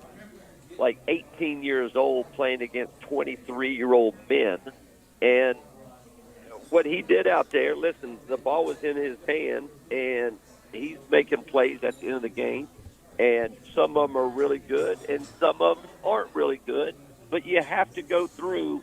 Last time I checked, athletics is a funny thing. Sometimes you got to fail, and when you fail, I mean, I don't think, there was, college basketball started last night, and there were probably 80, I would say there was probably 150 games last night. Well, 150 teams won and 150 teams lost, and you're going to have to fail to get better. It's not just I just wish you could just win every single game. It just doesn't work like that. Sutton Smith missed a big three for us, and what I tell him yesterday, hey man, I'm so proud of you for taking that big three, and I'm sorry. He's like, I wish I'd made it. I said, I do too, but here's the deal. You have to fail. You got to fail before you can succeed. Every great NBA team kind of has gone to the championship and lost in the finals, and then the next year they figure out, oh, that's why we lost. Now we've got to get better. Same thing with Coach, and that's why he's got such a bright future. Let's look ahead to this week. Yep. It's Sunshine State. Trip down to Florida. Let's break down the games down there. Mm-hmm. Well, the only thing I know is that I know historically the Sunshine League is very, very good. And Nova Southeastern was picked first in the league. St. Leo was picked second. Embry-Riddle was picked third. So those are three top 20 teams in the country. And we play St. Leo on Friday night. And so really we're going to open with a brand new team with three top 20 teams in the country. And so what an amazing schedule. You can look at it like, you are absolutely nuts, Shulman. What are you doing? Or you can look at it going, golly, this is going to make all the other competition look normal and look more human. And that's what we're going to do. So we're excited about St. Leo, another opportunity for us to get better. Last time I checked, championships aren't delivered in November. And so another opportunity to get better against St. Leo, who is very good, picked ahead of Embry-Riddle and really getting votes for the top 20. They just hadn't played a game yet. They won their league last year. They won the Sunshine last year, but didn't get to participate in the NCAA tournament due to COVID. So they're very good. And then we played Tampa on Saturday. I haven't even thought about Tampa. We'll think about Tampa late Friday night. Just to be honest, I'm not thinking about St. Leo. I'm thinking about UAH and what we need to do to get better. Yeah, and it was good to see you yesterday, Coach, in Rainsville, Alabama. Your son JC, the JV at Huntsville High, gets a nice win. The varsity, had a tough, hard-fought game, 64-56, setback to Plainview. But we know how good a program Robbie Coker's got. Got some really good players over there. But it was good to see you out watching some hoop yesterday. Well, I'm trying to be. Listen, I missed JC's first game Thursday. We're trying to. Tanner played. My middle child played. His first game last night for Lipscomb, so I'm trying to be a good dad in the middle of being a good coach, and I've got enough energy, hopefully, to do both, so hopefully I can pull that off. Well, Coach, you just need to bring them on here to City Cafe, get them a little breakfast, lunch, and then you can just get them all in one spot.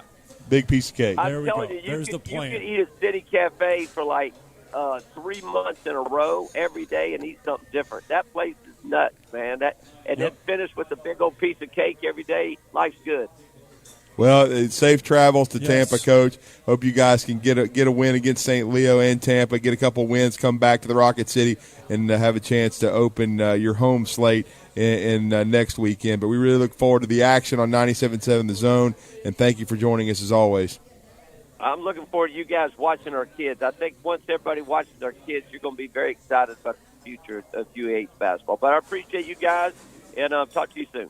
All right, Coach. Thanks. UAH head coach John Schulman joining us on the Neighbors Wealth Management Hotline. Today's interview was brought to you by SportsMed Orthopedic Surgery and Spine Center.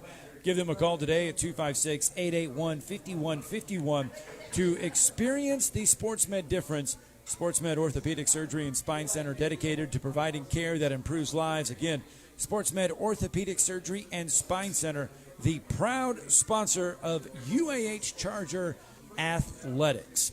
And we got to get a break in. When we come back, we'll enjoy the festivities here at City Cafe and keep on following that bouncing ball.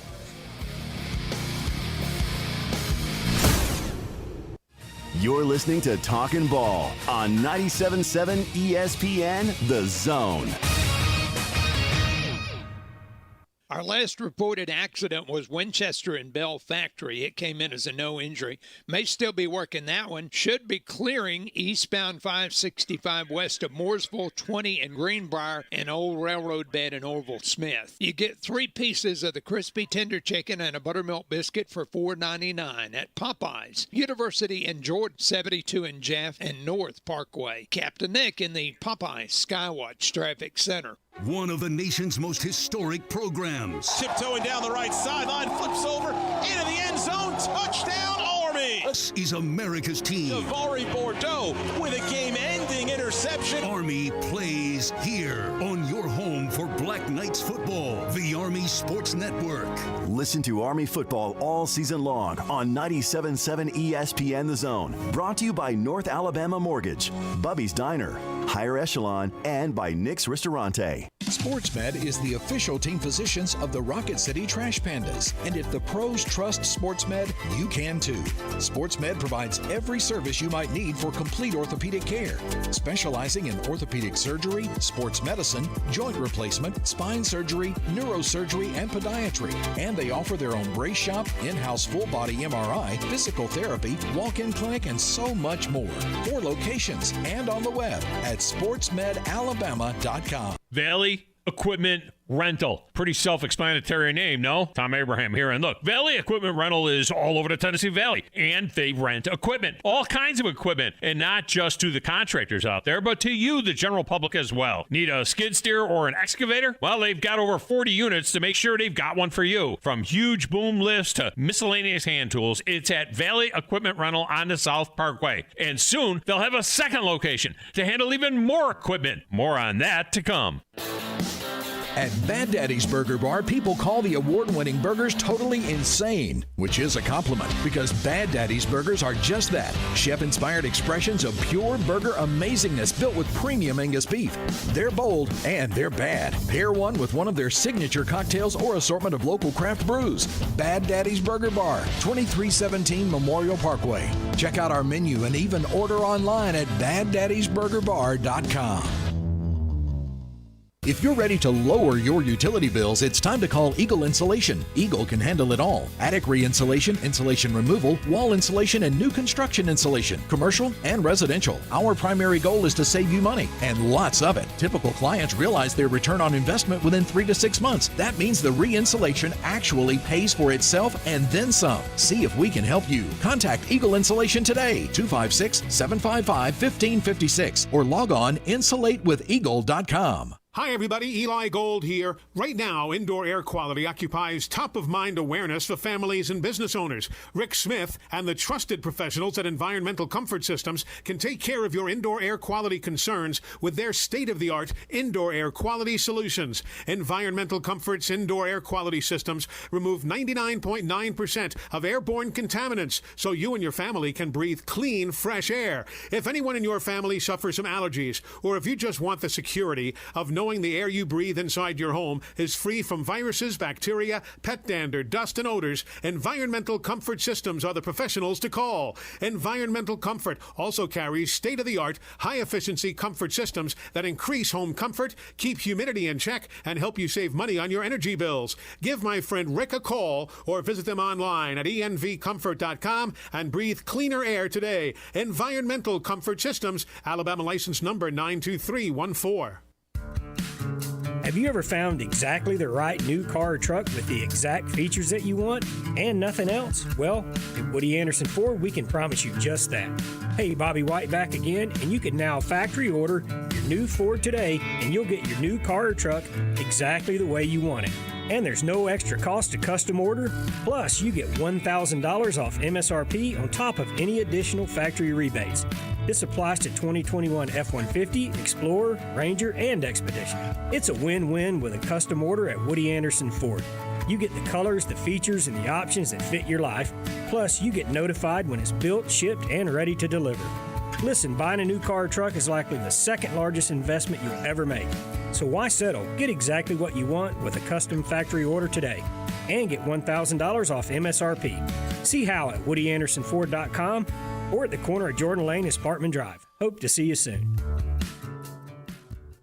Hey, this is Justin with the Furniture Factory Bar and Grill. We'd like to invite you to North Alabama's premier patio bar and grill, where at the factory, we have something going on each and every night. Monday night, steak night. Tuesday night, karaoke. Wednesday night, the Jeep community comes out for Jeep Jam. Thursday, it's bike night, the biggest in the valley. Friday and Saturday, live concerts on our 4,000 square foot patio, along with drink specials and a beautiful staff. What are you waiting on? We will see you at the Furniture Factory Bar and Grill. Hi, this is Eli Gold, voice of the Alabama Crimson Tide. Listen to me weekly on The Drive with Wes Neighbors and Steve Moulton on 97.7 ESPN The Zone. Roll Tide. This is Steve Moulton from The Drive. Join us this afternoon from 5 to 7 with Wes Neighbors and me. Now back to Talkin Ball with Scott Theisen and Drew DeArmond on 97.7 ESPN The Zone.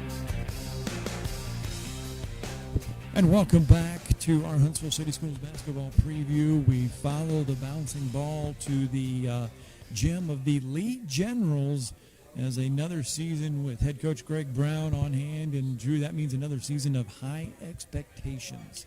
Well, you know, the defending 5A state champs, his second ring during his illustrious tenure, 21st season. Hard to believe, wow, at Lee already for Coach Brown. But he's done a remarkable job there. Last year was difficult with COVID. There was a lot of interruptions, but they finished as strong as you could possibly hope and played their best basketball at the end of the season, and I'm sure that's the goal this year. But it's great to have Coach back on the show. How are you? I'm doing great, guys. Thanks for having me. Coach, time flies, does it not? I mean, 20-some years on the bench, time flies? Yeah, it does, but, I mean, I wouldn't trade it for anything. I really enjoyed being on that sideline and motivating kids and promoting them and getting them to the next level. Yeah, and then talk about last year. We remember when we spoke with you, you were cautious, very cautious, but you were hopeful, and you didn't get a chance to play the season out like you had hoped. You do a lot of traveling. Usually, you showcase your players. You guys played a very limited schedule, but one where you were able to finish strong, as we said, at the right time on that playoff run. But talk about how difficult last year was. Oh, it was very difficult. Games. You need games to prepare, especially when you're building for the end of the season to make a run.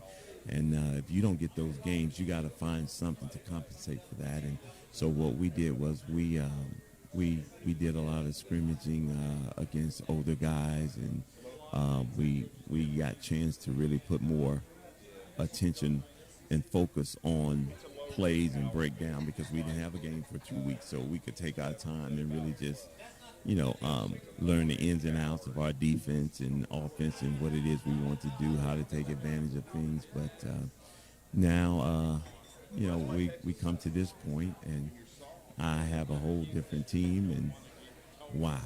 I hated to see last year in, but this is going to be a fun year. Like I tell everyone, I said, hey, it's time for me to get out of it if I can accept a team like this with less experience, more challenging, and I can't get motivated for it. It's time to leave, and so I'm really up for this one. So it's gonna be fun working with these young guys.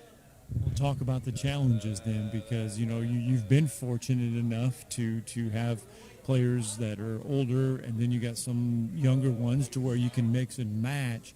Do you kind of dust off the erase board a little bit and have to start teaching a little bit more?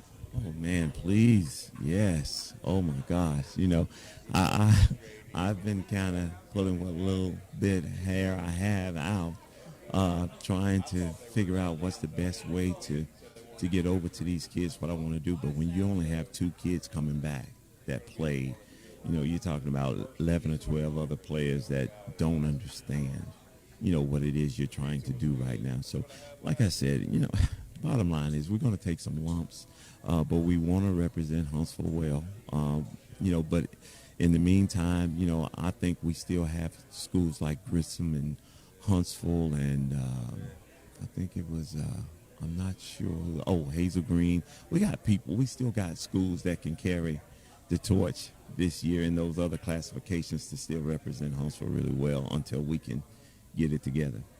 Well, and Coach, talk about the 2 seniors that mean so much to you. Jakari Lane, Dexter Smith. I know they played a big part of that group last year that won the state, but they're the 2 cornerstones that I know you wanted to really help them finish their careers in the right way at Lee. Yeah, I do. Those guys, they've done everything that we requested of them, and I just want to make sure that, they have a next level in them when they leave here and get that opportunity.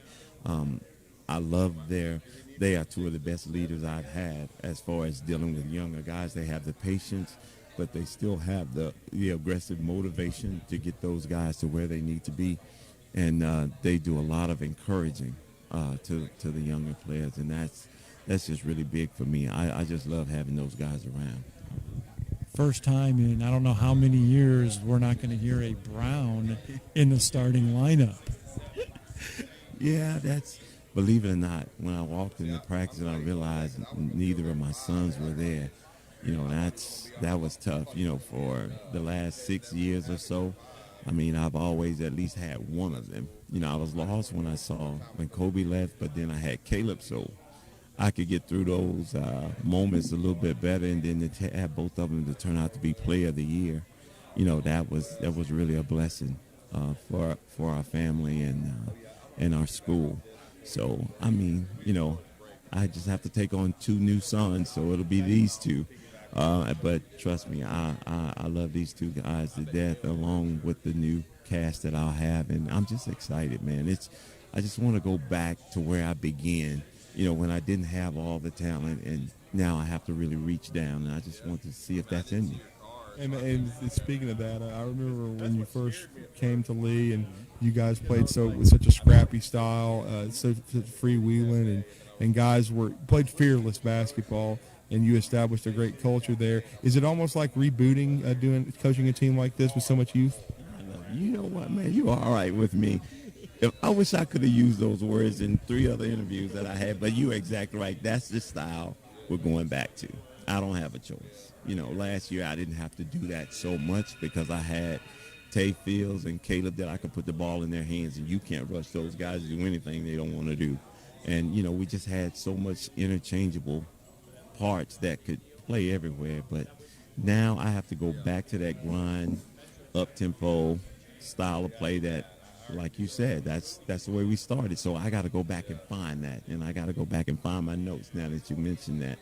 I thought I had enough, but we got some work to do, man. But we're going to take some lumps early, like I said, but by the end, that's usually when we, end up being the lead that people want to see. Well, lots of times in our daily lives, repetition, it gets boring. It does get old a little bit. Do you find yourself kind of, I don't want to say a fountain of youth because I don't think that's where it's at, but do you find yourself, though, re-energized every day when you pull in and walk into the gym that it's going to be a new experience? You talked about what it was like in games that you could, you knew the outcome of what it was going to be. But is it like when you walk into the gym, you don't know what you're going to get? Does it energize you, though, as a coach and as a person going through all of this? Oh, you're so right. Yeah, it does. It does. It energizes me, man. Last year and the last 6 years or whatever, when I came in the gym, I knew if all else fails, Kobe's going to do something for me or Caleb's going to get me something. But now coming in, Jakari, Dexter, you're talking about 5'10", 5'11", kids that play with a 6'6" heart, And you just get up to see those guys that want to do it all. You know, they want to do it all. And the way they relay over to my new kids as to what they need to do to help them. And I just see that, and I see the energy and the effort that they're putting into it, man. It just makes me excited. You know, winning and losing is not everything. Like I said, I pride my season on where my kids go when they get ready to leave me. That's when I figure out how much of a success that I've been, being able to get those guys a new opportunity. But, you know, just having these young guys that'll be coming back with me again the next year, if I can just get them to take on Jakari and Dexter's mindset, you know, we'll be okay for the next year or two, provided I'm still there. Well, Coach. You said it. You said it.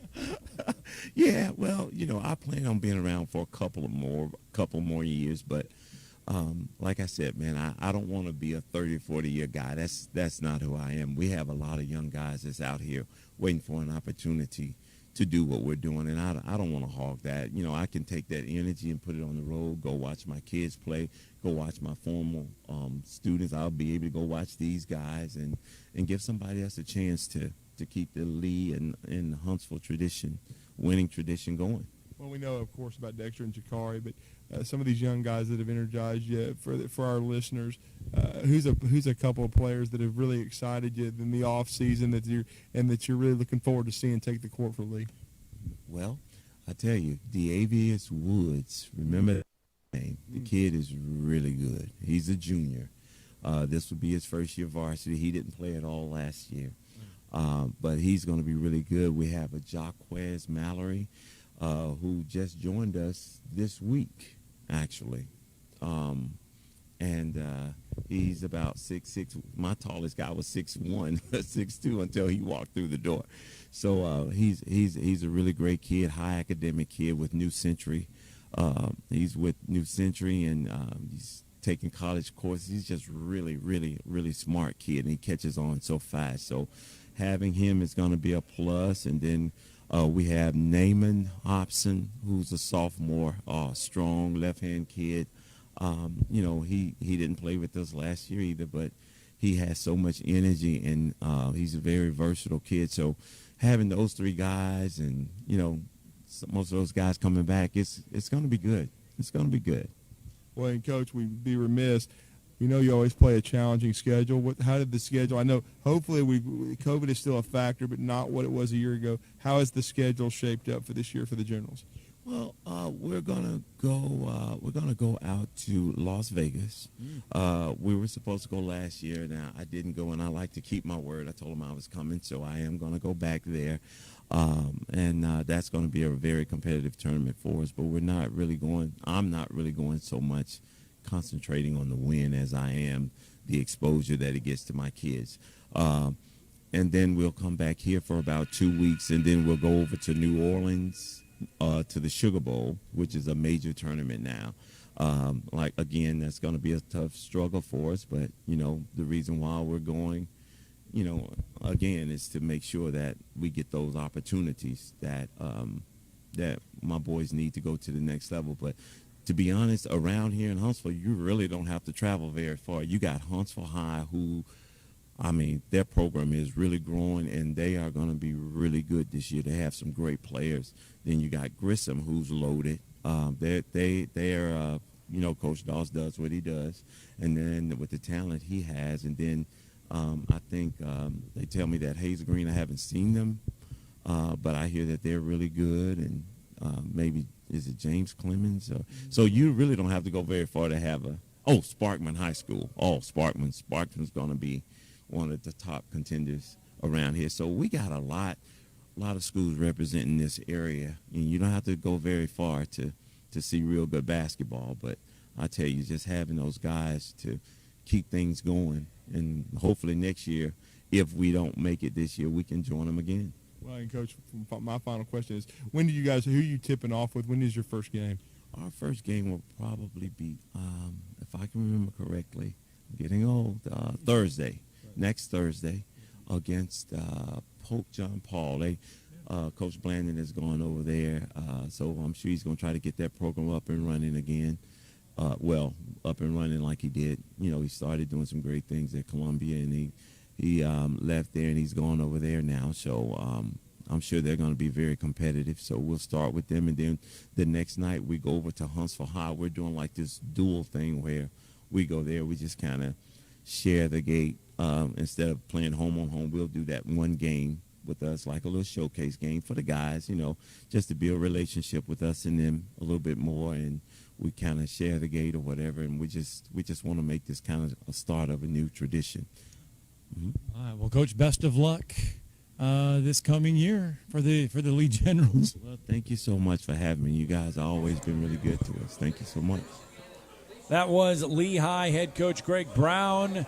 And good stuff there from the Huntsville City Schools preview. We have one left, and that is Columbia High School, and we will preview them in the coming days. Yep. But while Greg Brown does not play till tomorrow night, his eyes were on basketball last night, the college game. Yeah, it really was. And Missouri had their season opener, 78-68 over Central Michigan. They get the win. And, of course, both his sons, we talked about them during the conversation, Kobe Brown and Caleb Brown, both at Missouri. Caleb did not see any action, but Kobe, very prominent starter for Missouri, 10 points and 9 rebounds, Scott. So off to a strong start, Kobe Brown is, and a big part of Quanzo Martin's program, the young man who meant so much to Lee basketball. All right, let's get a break in. When we come back, we're going to wrap up our festivities here from City Cafe. It is almost breakfast time, but it's headline time next. You're listening to Talkin Ball on 97.7 ESPN, The Zone. Our last reported accident was Winchester and Bell Factory. It came in as a no injury. May still be working that one. Should be clearing eastbound 565 west of Mooresville, 20 and Greenbrier, and Old Railroad Bed in Orville Smith. You get 3 pieces of the crispy tender chicken and a buttermilk biscuit for $4.99 at Popeyes. University and Jordan, 72 in Jeff and North Parkway. Captain Nick in the Popeyes Skywatch Traffic Center. If you need a car, McCurry Motors is ready to put you in a quality vehicle, and in-house financing is available. If you have a job, McCurry Motors will work with you even if you have a bankruptcy, divorce, or bad credit. Visit McCurrySaysYes.com. Every car comes with a warranty, and they report to the credit bureau. With 2 locations, Highway 72 in Athens, call 256-230-0232, or Max Luther Drive in Huntsville. Call 256-713-0575. Ann Adams with Berkshire Hathaway Rise Real Estate is the one name to know if you're buying or selling real estate. With years of local experience, Ann Adams offers buyers in-depth knowledge of the local housing market and will narrow available properties down to those you'll be interested in so you can save time when shopping for your new home. If you're ready to sell, Ann offers a seamless process using accurate pricing and expert negotiation skills to make sure you get a fair price for your home. Call Ann Adams today at 256-337-2625 or log on bhhsriserealestate.com. This is Wes Neighbors talking to Chris Haygood of Bob Wallace Appliance. Chris, what sets you apart from other appliance dealerships? Wes, these appliances are going into the most used room in your house, your kitchen. The way we have these appliances displayed, it's easy for you to visualize how they'll look in your home. Wes, what sets us apart is the people. They're well trained. In fact, they live and breathe these appliances. And if you need service, you'll really appreciate our parts department. Contact Bob Wallace Appliance at 256-533-2121. At Mr. Sparky, we're America's on-time electrician. Protecting your family is a priority. Smoke and carbon monoxide detectors are 2 of the best life-saving investments for the safety of your home and your family. But they do actually expire. The expert electricians at Mr. Sparky will test and advise or install the best unit for your home. We'll get it done right and get it done safely. You don't have to put up with any malarkey. Call 888. Independently owned and operated, licensed in the respective state or county. Sitting here with Mark Kent of Southern Fidelity Mortgage Group of Huntsville. Mark, do you help pre-qualify people? We pre-qualify people all the time, Wes. As a matter of fact, I love having them coming in here because when they come in and they pre-qualify, they can leave my office knowing exactly how much they can buy and have no worries. Mark, tell me about your rates and pricing. Well, Wes, this is something we're really, really proud of. Long story short is I love being able to provide the best pricing in town. Honestly, I cannot tell you the last time I lost a deal to either rate or pricing, something I'm very proud of. So what all financing options do you have, Mark? We do several different things. If you're purchasing a home, we can handle the purchase. If you're wanting to refinance your home, of course, rates are at the lowest they've been in the last 3 years. We do a lot of refinancing. If you're building a home, we can handle the entire process from breaking ground to the final close. Do you sleep with your phone? Wes, if you want to reach me, you can call me at my office phone, which is 256-562-1000. But always remember, I sleep with my cell phone at night. That number is 256-656-5936. Want to try something different for breakfast, lunch, or dinner? Then why not head on over to City Cafe Diner? They have the largest menu in the area with traditional breakfast like pancakes and omelets, comfort foods like burgers and shakes, and specialty items like homemade Greek delicacies. And their entire menu is served any time of day. So make plans to dine with City Cafe Diner today, just west of the Parkway at 2003 Drake Avenue. City Cafe Diner, where no one leaves hungry. This segment of Talkin Ball is brought to you by University Kia, the #1 volume Kia dealer in the state of Alabama. Located online at universitykia.com.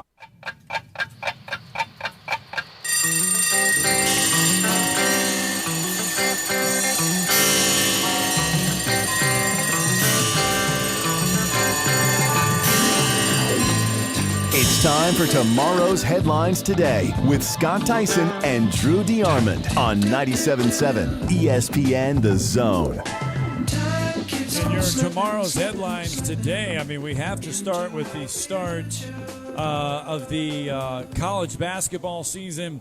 Auburn, a 77-54 winner last night over Morehead State, 22nd ranked Auburn. And Alabama at home last night, they got a win against Louisiana Tech, 14th ranked Alabama, 93-64.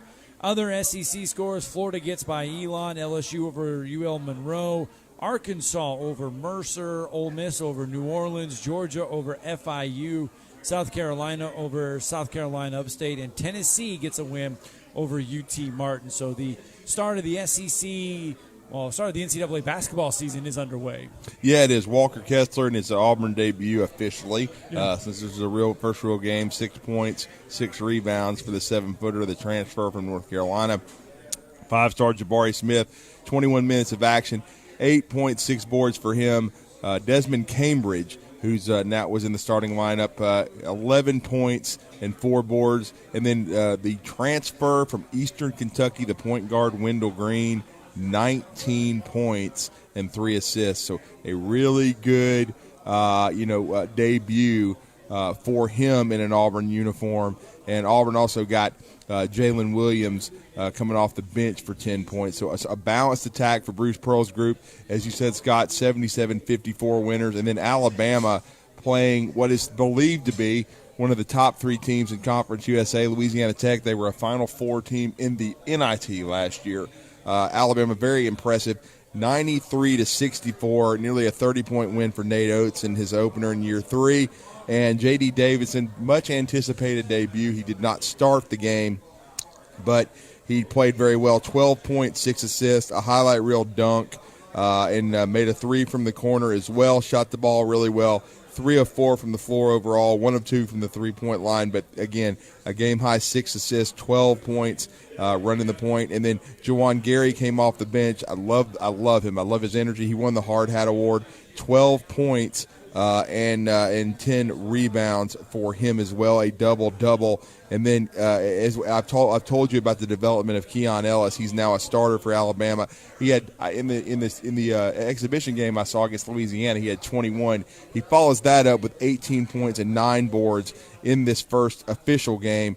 5 of 7 from the floor, 3 of 4 from the 3-point line. So efficient, 18 and 9. And then you saw Jaden Shackelford, who really did not shoot the ball well at all against Louisiana. He bounces back with a 17-point effort with 7 rebounds last night. So, and Javon Quinterly back in the lineup as well, starting at the point, 9 points for him. and 2 assists. So Alabama with a balanced attack themselves. Didn't get a lot from Noah Gurley last night, only hit a late 3, but I think his production will come. But Alabama very deep. Darius Miles comes off the bench for 11 of his own, hit 3 threes. So Alabama looks like they've got a really athletic and deep squad, and I think Nate Oates is really excited about it. And that's a very good performance. And it gets an energetic crowd who paid homage to Luke Ratliff, who tragically passed away due to COVID. They packed out the student section, honored his family. 3,000 students there last night. It was great to see. And just a good first win for Alabama, a good first win for Auburn. So both of them off to great starts to the college basketball season. One other football note, Alabama's Bryce Young named a Davey O'Brien National Quarterback Award semifinalist, one of the 20 quarterbacks that's on that list. Pretty good. When we sit there and we talk about Alabama and they're 8-1 and we talk like the sky is falling sometimes because of the offensive line, the way that they only had 6 yards rushing on Saturday. But it does kind of overshadow the production of what Bryce Young has been able to do in his first season as a starter. Well, I mean, Scott, he's nearly 2,800 yards passing. Yeah, that's what I'm saying. We 28 look at the touchdowns, struggles. 3 interceptions. Right. Really, he's been the best quarterback in the SEC. I don't really think, Matt Corral, the only other one that you could probably bring into the conversation that's been that consistent. Certainly, we know Georgia's undefeated #1 in the country, but Stetson Bennett's stat lines have not been nearly as eye-popping. He's just been efficient. But it's really Bryce Young, then Matt Corral. I mean, that's your 2 quarterbacks in the SEC that have been tremendous. Bryce is – I shudder to think. I mean, I said this the other day. You take Bryce Young off that team. Right. You take Will Anderson. You take Jameson Williams off. This is a 3 or 4 loss team probably already. That's how much all those 3 men have meant to Alabama. So Bryce Young has certainly been the straw that stirs the drink offensively. Well, Steve Sarkisian got a lot of credit last year for how he handled Mac Jones, how he helped develop Mac Jones, and how he brought him along as well as 2 of the other quarterbacks in the Alabama system. Steve Sarkisian goes to Texas, and Steve Sarkisian has done something that Tom Herman – he has done something at all the other Texas coaches that have come gone. Charlie Strong, they did not do when they were at Texas, and that is lose 4 straight games. Something that, as bad as Texas has been, that is something that those guys did not do during their downtime as well. Now Steve Sarkisian is having to deal with something that he didn't do, but one of his assistant coaches did. And everything else down there at Texas. Texas is a mess right now. Well, it is, and it's showing why they're not a very good program, why they're soft. There's been a video with audio leaked of former Alabama defensive line coach Bo Davis. He's in his 2nd tenure with Texas. He's in his first season with Steve Sarkisian. He dressed down his stop troops, his D-line guys after the Iowa State loss on the bus. That audio has been leaked out. I mean, it's really a low-rent move by someone to record that. Yes. It shows why they're not very good, why they're soft. It's about as it's about as just classless a move as what we heard in our first hour of this show with Jeff from the Borough, because Jeff is a low-rent, classless prick. I mean, that's basically what he is. That was a low-rent move, Jeff. I mean, that was a low-rent. I will agree with you when you on take that a shot one. at someone that's passed away.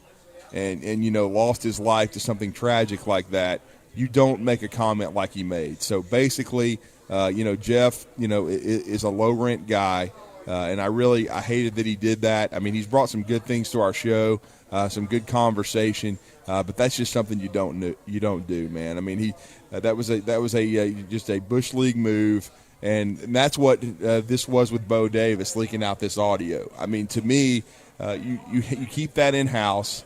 And it was unfortunate. It happened to Ed Ogeron, too, when he beat Alabama. Yes. So you keep that stuff in the locker room. You keep that with you because, in amongst the team. You don't leak that out, and I just think that's really unfortunate. And that's just another situation that Sark and Bo Davis are going to have to deal with. And that's why Texas is where they are right now with 5 losses, probably headed to a losing season because they can't finish games. Because, the program, they've got a lot of issues in it. It's soft. They've got to get some better players in there. Well, this is where he's got to get guys that want to be a part of his system, that believe in what like he a Xavier does. Worthy, who he brought in, a freshman who they got from Michigan, who's a game-changing wide receiver. He decided to leave the Wolverines and go to Texas. He's a great player. You got to get more guys like that want to compete. That want to buy into what you're selling. Day in and day out. And Bijan Robinson, who's been so good, the running back that they inherited from Arizona. That is one of the challenges when these coaches come in, is you've got to get these guys to believe in what you're doing and what they're saying. So a lot of these new coaches, that's why back in the day you got 3 or 4 years to develop your program. Now they give these guys 2 years, maybe 3 years to do this. And Scott Frost is going to get another year at Nebraska to try to turn that around to get those guys to buy into his program. All right, we are live from City Cafe here on a Wednesday morning. 256-576-4977. If you want to get in on the conversation on the show this morning, now is a great time to do so. You can react to the college football playoff rankings, which did come out yesterday, round 2. And let's go out to the Neighbors Wealth Management Hotline. Rod is with us this morning. Good morning, Rod. Hey, good morning, guys. Hey, I was Morning, just, Rod. Hearing y'all say something about Bo Davis and everything. I just kind of wanted to see what y'all were talking about. Oh, yeah. As we were saying, Rod, he dressed down his guys on the bus after they blew another lead in the second half against Iowa State.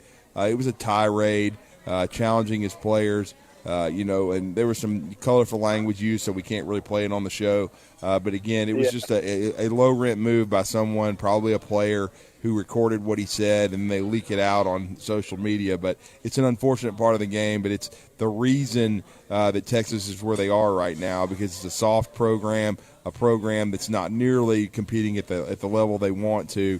And if they ever want to get back to being elite, things like that don't need to happen. It's just a really unfortunate part of football right now and part of society. Yeah. Well, I mean, you're going to talk to the kids and try to get them fired up and challenge them, and that all should be left in-house, Exactly. I completely agree. So, I hadn't talked to y'all in a while. How is recruiting going? Well, I'm glad you said something about that, Rod. Alabama got a big commitment yesterday in football from Isaiah Hastings. He's the big-time defensive lineman, 6'4", 290 pounds. He's a Canadian. He's only been in the United States for about 6 months. He's certainly he's a guy that's got a 7-foot wingspan. He's playing at a small private school in the state of Florida. He's got 7 sacks on the year, several tackles for loss. His best football is ahead of him because he's still a little bit raw. He reminds a few people of Christian Barmore, but he's a guy everybody's really excited about. I know Alabama had turned up the heat on him. He had also been offered by Oregon, Georgia, Ohio State. He had a lot of big-time offers. He had about 25 offers that he's gotten since he's been in the United States for 6 months. But he's a guy to watch going forward. He's a 3-star right now, but I think he's going to move up the rankings quickly. But Alabama got him yesterday, and then they also got a basketball commitment, Rylan Griffin from Richardson, Texas, 6'5", swingman whose best basketball is ahead of him. Alabama now with 5 commitments, really at all 5 positions. Nate Oates' group, the number 3 recruiting class in America right now, probably the best on paper in Alabama history. So it's really exciting to be an Alabama fan. But we appreciate the call, Rod, and real quickly, we wanted to go to B. Rich before we close out the show. What Bo Davis is trying to do is change a losing culture, and it's sad that our society nowadays thinks it's cooler to leak out a video than to actually take to heart what he was saying. Sign me up to go play for Bo Davis any day of the week. Thanks, fellas. Appreciate it, B. Rich. Well, it's that, what do they call it, the cancel culture? Yep, that's or what it is, whatever. Scott. Perfectly well stated. A lot of kids these days, when they get told something, they want to put it on social media because they want it's just not right. You can't, toughen up. Yeah. Sometimes you just got to toughen up. And there's a lot of people out there that'll tell you that when a coach yells at you like that, those are the moments that define them and make them stronger in life going forward, because not everything is handed to you. No, and they're doing it because they care about you and they want more effort out of you. And they think that you can give more. Right. So obviously dig down deep and dig harder. We're fixing to give more. Oh, I'm eat fixing some to food. get some more. Thank you to John Schulman. We heard from Jeremy Bynum. We heard from, of course, Greg Brown from Lee High School. But we appreciate our sponsors here at City Cafe, and we appreciate Mayor Tommy Battle. Yep, good stuff there. Good talk, guys. We'll see you tomorrow morning, 7 o'clock. It's not just Santa who's coming to town, it's also your in-laws and their cousins. So time for some gifts from the Home Depot. From doorbell cameras to intelligent thermostats, you'll look smart and save big on the latest smart home gifts. To